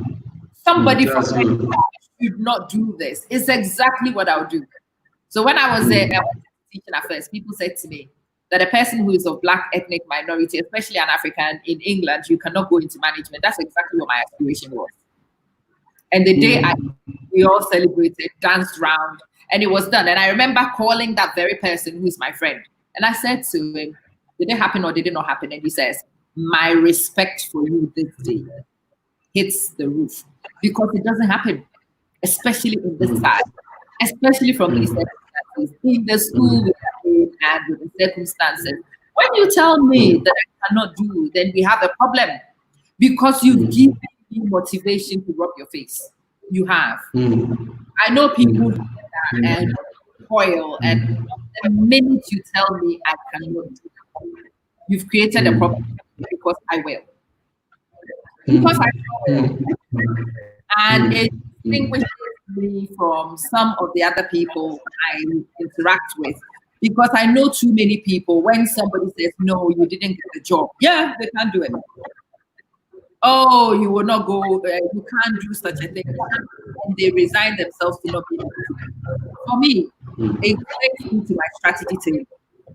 The fact that I can't do it now and the fact that you actually belittle me is the reason why I will systematically succeed. And I will come up with my motivation always is to rub your face in it. To make you humble pie. And because I am so focused, wanting to make so many people eat humble pie, it has really pushed me forward to achieve some on things. And I don't know, people ask me, where did you learn it? And I can't answer that question. So maybe, James, you might help us. How does one learn that? Good. You see, I was very happy when you said that you went on a training. Yeah. Right? Yes. So knowledge is power. Yeah. Right? Yes. What you don't know can kill you. Yeah. And it's a fact. And what you know can make the difference. Yeah. Right? What gives you edge in life is the knowledge you have. And it's very, very, very important that we seek knowledge and appreciate knowledge. We are most of the time not intentionally enough. Right? I've seen Pastor Osei, Pastor Osei. He said, reject me today and you see me tomorrow and bow to me. Rejection is my catalyst. Now, Pastor Osei, how do we build a character of rejection becoming a catalyst? Is to seek the relevant knowledge. Seek the relevant knowledge. Seek the relevant knowledge. Seek the relevant development. Very, very, very important. Because when people reject you, then you need to be strategist enough to prove them wrong. And how can you do that? You do that with knowledge. Very, very important. You getting my point? So one of the ways to be able to do that is to get the relevant knowledge and expertise, because most of the time we are not intentionally enough. We want to move from A to B, but then we just relax. You getting my point? If you want your child to be an A-class child, you don't just eat sandwich and go to bed. Very, very important. Yeah. So what effort are you putting in? It's so important. Yes. I want to take your head off. Are you listening? I do hope that those who ask, how does one become successful? And usually when you ask people who've been successful, like I was also stupid not too long ago, I'm not sure how. It's a lie. But it's not a lie people tell you intentionally. It's a lie. When James took me, actually, most of the things I've done have been driven by that course. But I have never given that course the due credit. I've never really sat down to think about that course and its impact until I was preparing to talk to you. And when I started thinking, I realized that has changed my life. It changed my marriage. It changed my professional life. It changed who I was going to be the person who's employed my entire career, because that was my mentality. But having gone on that course, I and I have started businesses. I am doing outreaches. I'm doing a lot of things. And if I actually date most of those things back, it dates back to that course in 2008. It was a game changer for me. So if you ask somebody and they tell me that I don't know, it's my job to look at that person, backtrack the person's life, and to find that critical event. And that critical event usually is a point of learning. It's a point of discovery. Might have happened in a call, might have happened in conversation. But that day when that knowledge becomes accessible to you is your turning point. I hope you are picking that strongly. This conversation we are having. It is critical to succeeding. Where you go and how I've talked to you guys about this. When I go to places, I told you from my employers from September, I am changing job description. And that decision on the 7th of January, they invited us to go for go and watch my video. On my way to that thing, I did a live video. And I told you guys that I was meeting the managers and the owners of my school. It normally doesn't happen. They shouldn't invite me. And when they invited me, I had every right to say that I wouldn't go. But I wanted to go because I knew that the leaders and shakers would be there. I didn't know opportunities was going to present itself, but God, I was going to carve one out. I went, they had 4 times. I went to sit on the table with the head teacher, with the principal, with the owner, with everybody who was congregating, and I was the only odd one out. And I had only just started working in the school 3 months. I did not have any title.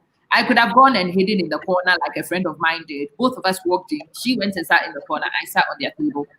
But it was when we started talking about the things we do with technology. And I said to them, I've been researching this area for the last 5 years. The head teacher drops her pen. She looks at me and she says, "What do you mean?" I'm like, "Oh, I'm actually doing a doctorate in this area." She looks at me and she's like, "What?" But I told the head of secondary that and she's like, "You know, some of these things are written on your CV and stuff, and it doesn't quite relate. You're doing a doctorate in EdTech?" I'm like, "Yeah."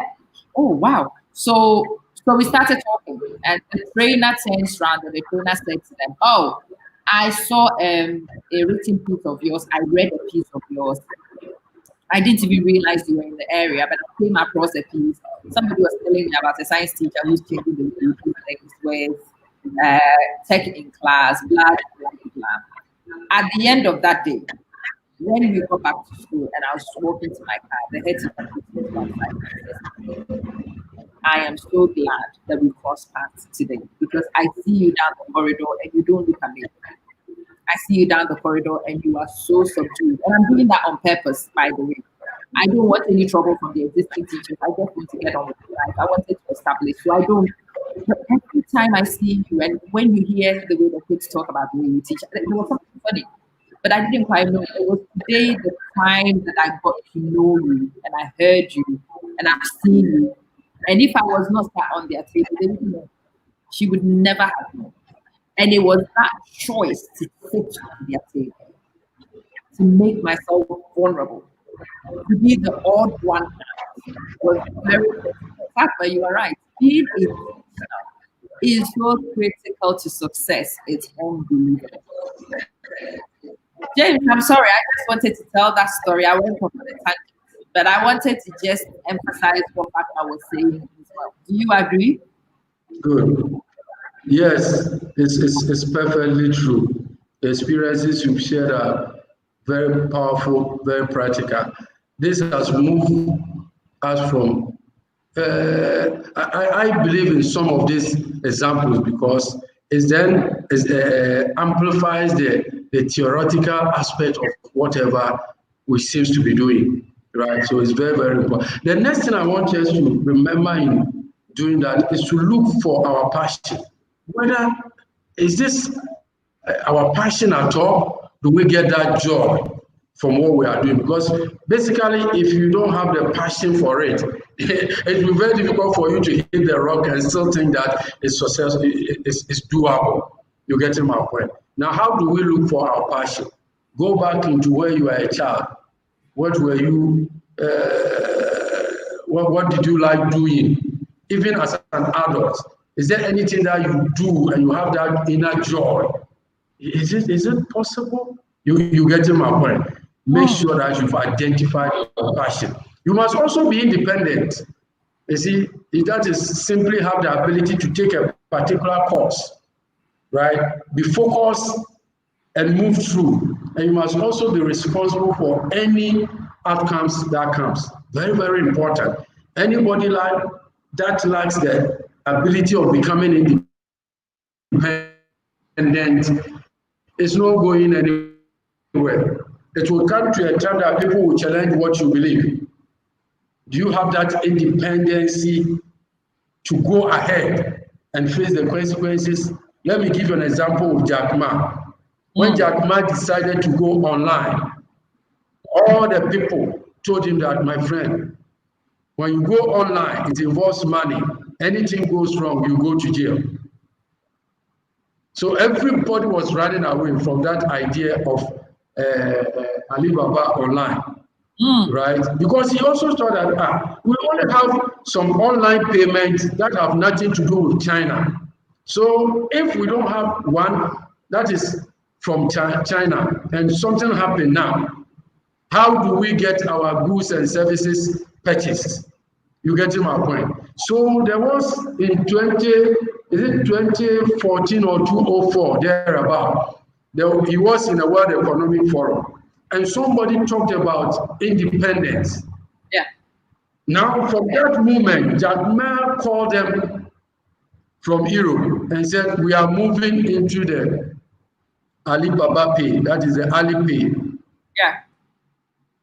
We are going to do it.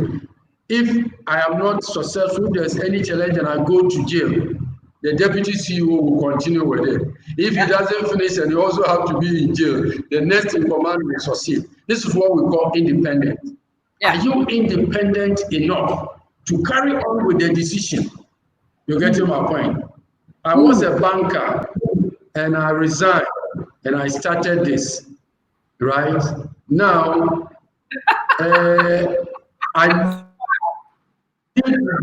I need to be very independent to have gone this lane. Yeah. Because every month we are getting paid, whether rain or shine. Now you are moving into an area that is not easy to sell, that people know difficult to appreciate the value, right? Because it's not tangible. It's not rice, it's not oil to sell and get the instant gratification and the importance. And now you're going to be like pay as you go. The monies are not going to come like that. So you need to be independent to be able to take a decision, follow through with your decision, and be responsible for every outcome that comes with it. Absolutely. It's a hallmark of anybody that can get rid of that kind of mentality in the head. Yesterday, those of you who watched on the night, we were talking about spousal support. I was talking to women about not waiting for validation from your spouse, not waiting for other people to tell you it's a good idea before you get started. Because that's one of the reasons why a lot of good people never did anything practical with their lives. And that's exactly what James is saying. Sometimes you are the dream holder, and it is you who sees the vision clearly. You don't need another person to tell you it makes sense. You don't need validity because you are not mad. If you think it's a good idea, you have to trust your instinct. You have to be independent. Not what your friends say is final, but what you think is also final some of the time, regardless of what people say. And if you get to that point, you would dare to dream and do new things. James, I know we have overrun. Like you said, in one session, so we should make a few regular sessions of it. Because I am learning, I am loving this. Those of you who are watching are also learning. But James, if somebody is on here today, the person has heard you talk, we haven't concluded, but we want to help them to make progress. What should they do next? There was a break. If somebody is not here today. So if somebody is here today and they've heard you speak about this for the first time, they know that it's not an area of strength, this emotional intelligence. It's something they need to work on. And so the person needs to do something to become more resilient and to manage their feelings better. What should they do next? Having watched you today, what should they do next? Yes. Okay. I think first and foremost, they should follow me. Okay. Where do we follow you? Yes. It's very important. They should look for me on James Kwesi Addison. James Kwesi Addison on Facebook. James Kwesi Addison. The Kwesi is Kwueis. James Kwesi Addison. Good. Secondly, they should look for me on Addison International Center for Emotional Intelligence. Addison International Center for Emotional Intelligence. Addison International Center for Emotional Intelligence on Facebook. Addison International Center for Emotional Intelligence. Okay. Addison International. And then they should also center for the center is the American one. Okay. CENTER. Okay. And then they should also subscribe to my YouTube. I have a television station, online station dedicated to building emotional capital. So Emotional Intelligent TV. If you can add that, Emotional Intelligent TV on YouTube. Emotional Intelligence TV. EITV. Emotional Intelligent TV. EITV. Very, very important. Now, the reason why I've shared this is not just I want them to follow me for following sake, but remember, we need to be intentional. Yeah. We need to go to where the knowledge can be located. Absolutely. We need to be intentional with whatever we do. So all these links are to expose them to some of the things that we do, some of the videos you share, so that they learn. Very, very important. Secondly, what they have to do, I will give some small thing here. What they have to do, and it's very, very important, that I want to meet them again. Probably next year I will be in Dubai, and I want to meet them again. So I want them to remain resilient. Very, very important. What they have heard today, I want them to remain resilient. And to remain resilient, I want them to take away this. First, all emotions are okay. All emotions are okay. All emotions are okay. But not all behaviors are okay. All emotions are okay, but not all behaviors are okay. They should also know that emotions have sources, emotions have causes, emotions are rational in nature. Emotions have causes, emotions have sources, emotions are rational in nature. Very, very important. So when somebody is angry, don't treat the anger per se as being irrational. Watch the behavior that comes after the anger. Somebody is angry, he never took a gun and killed anybody. Somebody is angry, he has taken a gun, somebody is dead. So the anger per se is not bad.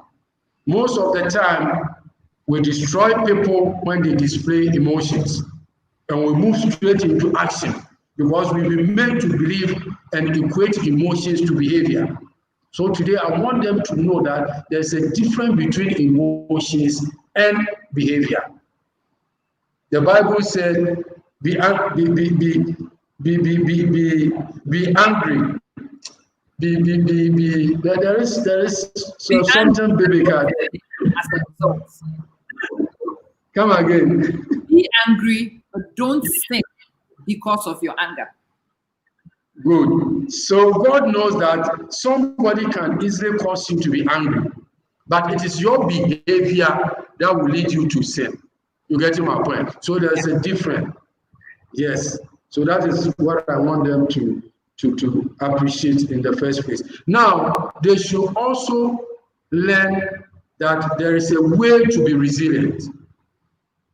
If you don't get to know me and see me again, we won't have the chance of interacting. So we pray that they will remain resilient. And that means that they should have the ability to bounce back in terms of challenges and do well. And I will give them some basic techniques. Okay. The very first one is A, and I call that adversity. Adversity. In life, we cannot run away from adversity. We cannot run away from challenges. It's very, very important. Now let's move to B. I call it beliefs. The assumptions. What will people say? In life, we may encounter challenges. You may lose your job. People will start saying a lot of things. Oh, he's insubordinate. He doesn't respect anybody. I learned he even stole something from the office. That is what led to him being sacked. People will say a lot of things, right? Touchwood, you may lose a dear one. People will say he's a witch. She's a witch. He's a wizard. All these things are what I call the beliefs. Let's move to the consequences. The consequences are the decisions and the implications of what you want to do. So, for instance, if there is an adversity of losing a dear one, now the belief is that people are going to call you names in this part of the world. She's a witch. He's a wizard. She has used him for rituals. All these things are what I call the beliefs and assumptions. The consequences is that I'm going to take my life. I'm going to commit suicide. Now let's move to the D. But then to be resilient, when you have the A and the assumptions start to trickle down, move away from the C Don't kill yourself. Don't leave the marriage. Don't run away from the children. Don't abandon the family. Move to D. The D is what I call debate yourself. Debate yourself. Now, in debating, what we are saying is that look out for evidence. People are saying all those things. Look out for evidence. What are the evidence to support what the people are saying? If you know within yourself that these people have no evidence, have no basis of what they are saying, then ignore it. Very, very important. Ignore it. So there's the need for us to debate ourselves in terms of challenges. That I am James Kwesi Addison. I started this that nobody knew about me and about it. Now I've managed to be on Mason's platform. Very soon BBC is coming on board. Very soon Al Jazeera is coming on board. So when people start, when people start to challenge you with their beliefs, you debate yourself. The only way you can become resilient and overcome challenges is to do a proper debate, a thorough investigation into your own capabilities. And that is what David did. David in the bush, when he saw the giant Goliath, insulting the people of God. And David did analysis of himself, debate himself and said, wow, I have killed lions with empty hand. I am sure that I can replicate the same thing to finish this man. So most of the time, the only way to remain resilient is to subject your own self to critical questioning. Who are you? Very, very important. Now the next one is look out for usefulness of the adversity. What is the adversity telling you? You might have done something wrong to have earned you in that. You need to pick up the useful lessons. Very, very important. Something might have gone wrong. That is why this challenge has come. Learn the useful lessons in there. It's one of the surest ways of becoming resilient. I want us to continue engaging, continue meeting them. None of them should take their lives. None of them should think that the world has come to an end because of a particular challenge. You have done A, you have done B. When you got to the C, there was a challenge. You are not a failure. You are not. You have failed a particular situation, but you yourself, you are not a failure. There's a difference between failing at an attempt than being a failure yourself. The fact that you have failed in attempting to do something does not make you a failure. Very, very important. So we can't deal away with the adversity. But then when the beliefs comes, we must be able to debate ourselves so that we don't end up in the sea of taking a very drastic decision. It's very, very, very important. I'm even surprised that we did not go into our project itself. So I think we may reserve that for. If we rush it, I think it's important that we take people on a journey slowly. So I wanted to hit that.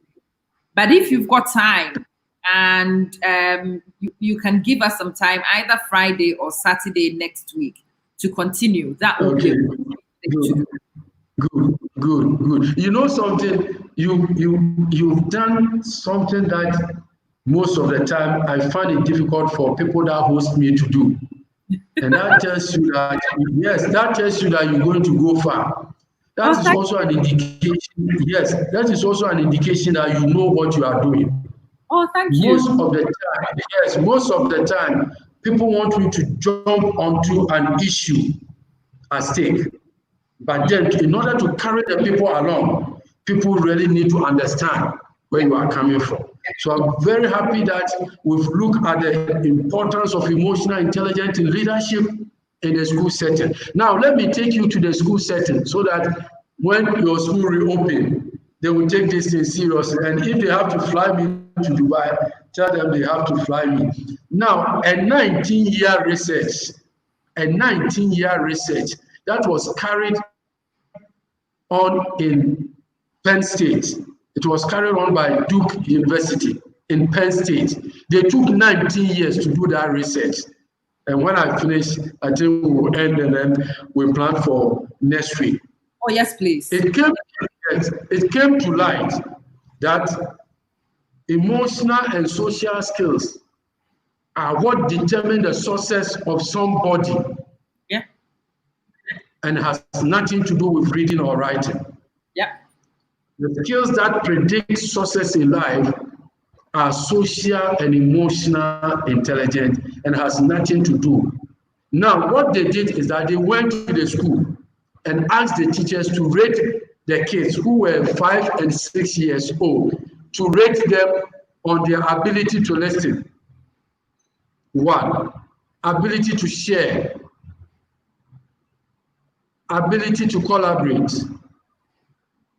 and the ability to be helpful. These 4 skills. Now, the children that were identified to have displayed highest level in these 4 areas were given to them. The children that were struggling with these 4 areas were also given to them. So what they did is to monitor the life progress of these children. At the end of the 19th year, they went back to check on these kids who were 25, 26 years, and here the revelations that came. The kids that were doing well in these 4 areas were in marriage. We are not saying that if you have not married at the age of 25, it's wrong or the heaven is coming down. They were in relationship. What that means is that at least they have the ability to coexist with other people. Because you coexisting with your husband does not take away challenges and adversities in life. They continue to be there. But your ability to adapt, which we couldn't speak about that, we'll do that another time. Your ability to adapt to changing situations is what matters. So these children, when they are at workplaces, they are doing well. They are CEOs. They have their own jobs. They are able to work in a team. They are team leaders. They have no problem with the law. You get my point? They are not into binge drinking. They've not contracted any deadly disease. The children that were struggling with the ability to listen, ability to collaborate, conflict manage, and they were not helpful. They were struggling with their skills. They found out that they couldn't even complete high school, let alone complete the university. They are into binge drinking.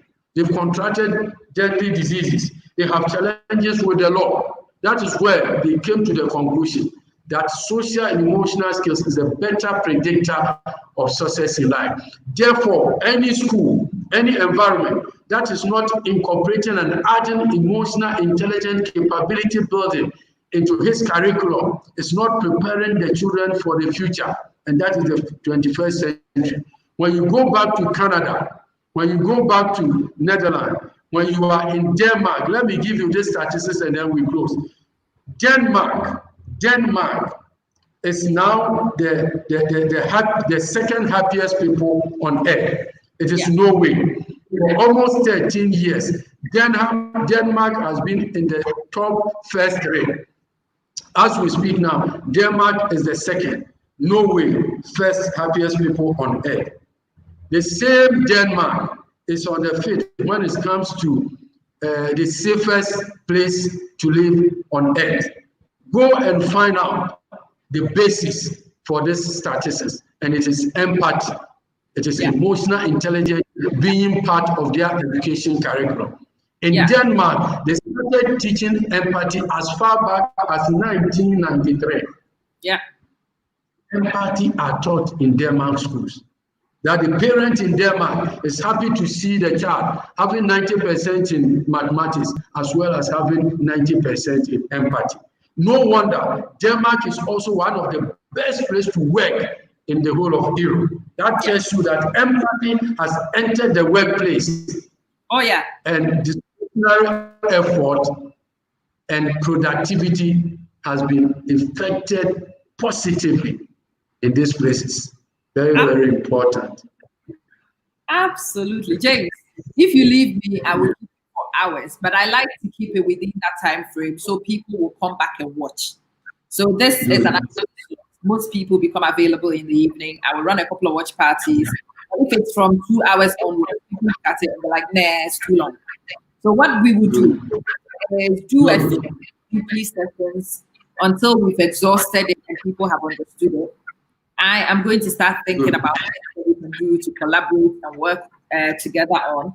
Those of you who are watching and contact James, get in touch with me. I will liaise and connect you. If you want, please understand, if you're looking for James to consult for you, it's not free. Okay? Yes. Like everything else, you have to be willing to remunerate people to get a fraction of what he knows, because he did not know it by default. He paid to get it. So if you want to what he knows, you need to be willing to invest in coaching. If you are interested in coaching or whatnot, just get in touch with me. I will collate, I will talk to James, and we will put something up for you. Very important. And before you end, there are a series of trainings that are run around what I call the Leader's Guide to Emotional Intelligence. Leader's Guide to Emotional Intelligence. Any leader that is lacking emotional competencies is not getting anywhere. Very, very important. I also run what I call the workplace.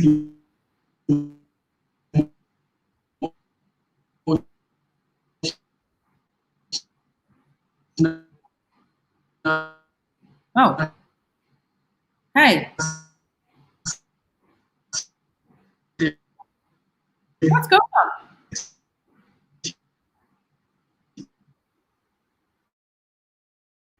Okay. So the network was really bad when we first started. Clearly, it improved in the middle and some things happened to it. I'm hoping James will pop right back in so we can wrap this up. It's been one of those interviews that makes me think very deeply. It's been one of those interviews that has crystallized a lot of things going on in my head.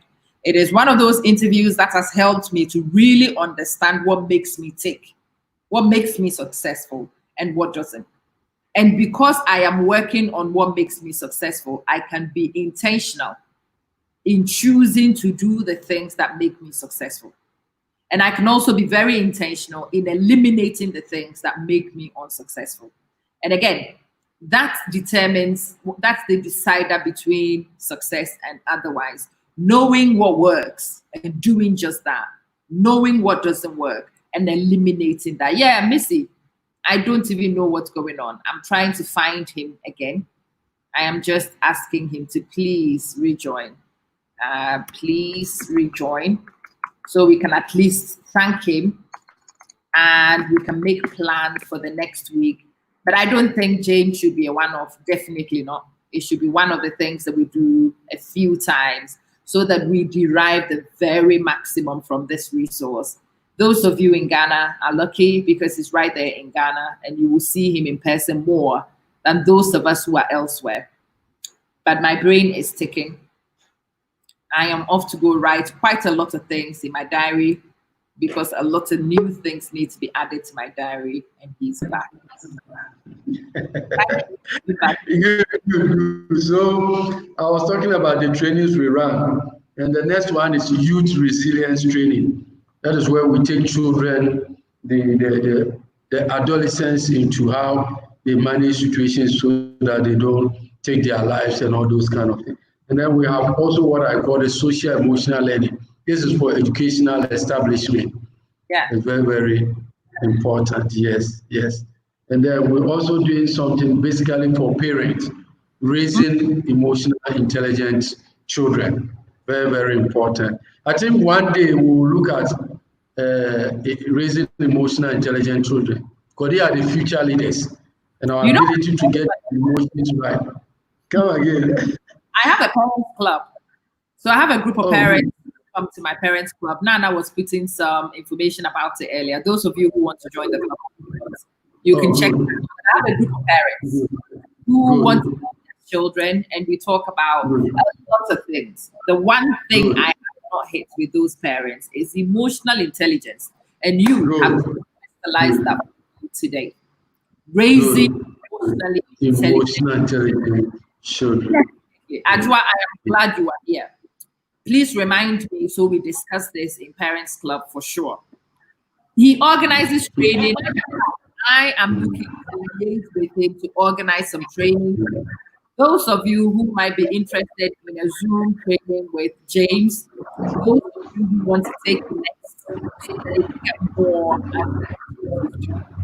get in touch with me. Let's look at the numbers so we can put something up. What we do on Facebook is stimulus. This alone is not enough. We need to delve a bit deeper. So let me know if you are interested, and I'll liaise with James and see what we can put up, because this is an area which can transform your life chances. It really can. You get this right, success is almost guaranteed. You get it wrong, and failure is also almost guaranteed. It's scary. That's important.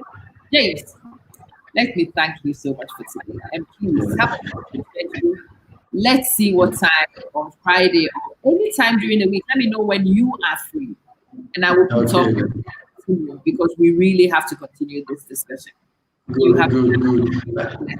I'm also very grateful to you and your followers for it's been very engaging, and I'm looking forward to a couple of engagement with you as well. There is a 3-week online course too for people that are very busy. That 3-week online course for people in leadership is very, very important at the workplace. And I'm sure people should get ready for the lessons in COVID-19, right? Because I believe that the COVID has given us opportunity to reset and rebuild our various countries. It's very, very important. Absolutely. Very important. For today, but I know to appreciate what James will say. You needed to have a wide understanding. Now that you've actually and you've understood this emotional intelligence, when he starts talking in the next session, we'll appreciate it. So thank you, James. I will be back in touch, and we will sort out the follow-on session from this one. Thank you very much. I'm very grateful.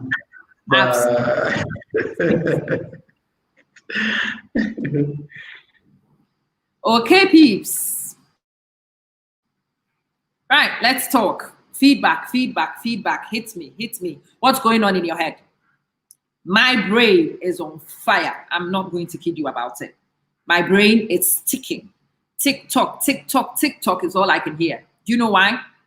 Because when you have these kind of sessions, it makes you see possibilities. If you are one of those typical Ghanaians, this happens and then you go off as normal. The session was of no use to you. After things like this, you begin to start thinking. You should start seeing what you could change. You should see things that you can move on. And you need to also see things that you need to eliminate from your setup. I already picked 2 things which have to go. 2 things already in my life have to go. And I'm looking at things that need to get more prominent in my life. What are you thinking? Hit me. Feedback. What are you thinking? What are you feeling? Remember what he said. Every emotion is fine. It's just the behaviors which are not always fine. The emotions are fine. The behaviors, the resulting behaviors, not always welcome. But hit me. Feelings. What were you thinking? Feedback. COVID-19 has brought growth in intelligent people's lives. Hey, Pastor P, you are bang on the money. Some people have transformed lives because of COVID-19, and some people are so much worse off because of it. The difference is intelligence, and you are absolutely right. We have to call a spade sometimes. It doesn't feel very kind when you say it that way, but it's as true as. So a spade is a spade. We cannot call it anything else. Let's talk. Hit me, or do you need to think before you send me your feedback? Oh, it's reaffirmation, Pastor P. That's self-reaffirmation, and it's so important. When you know that you are bang on the money and there's nothing to change, you just continue doing it. And you continue doing it with more conviction. And if something needs to be changed and you know it, then you can also redirect your purpose. and focus on it and get the energy concentrated on it, and it will happen. The smile on my face, I think, says it all. It really does. Yes. I hope you also feel some joy in your soul too. I pray so.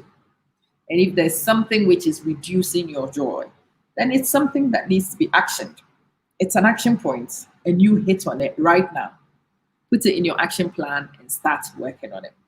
You know that I will be back on with Kofi Kranting in our weekly interviews. I will have that conversation with Kofi, 2 p.m. Eastern Time, EST. It's around about 7 p.m. GMT.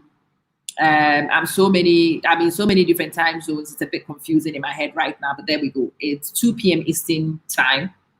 Go check it out. Those of you who watch it every week, you know what time it is when Kofi and I come on. It is in another 2 hours, and a little bit, yeah.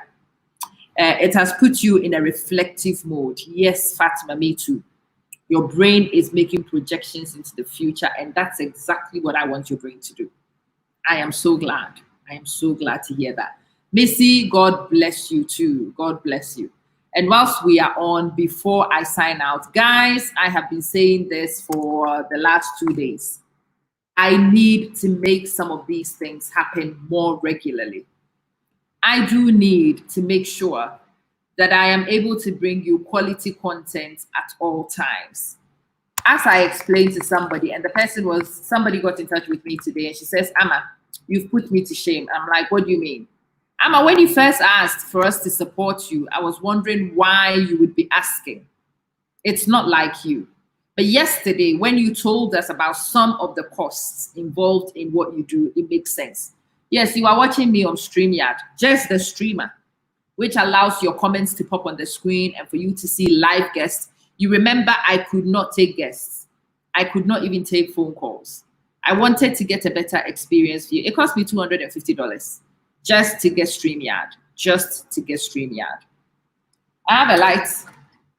Is the reason why you see my face and you see it clearly. Yeah, there's a camera which feeds. There are technical stuff which go on. Yes, there are some things. There's a lot of hardware involved in putting the content together.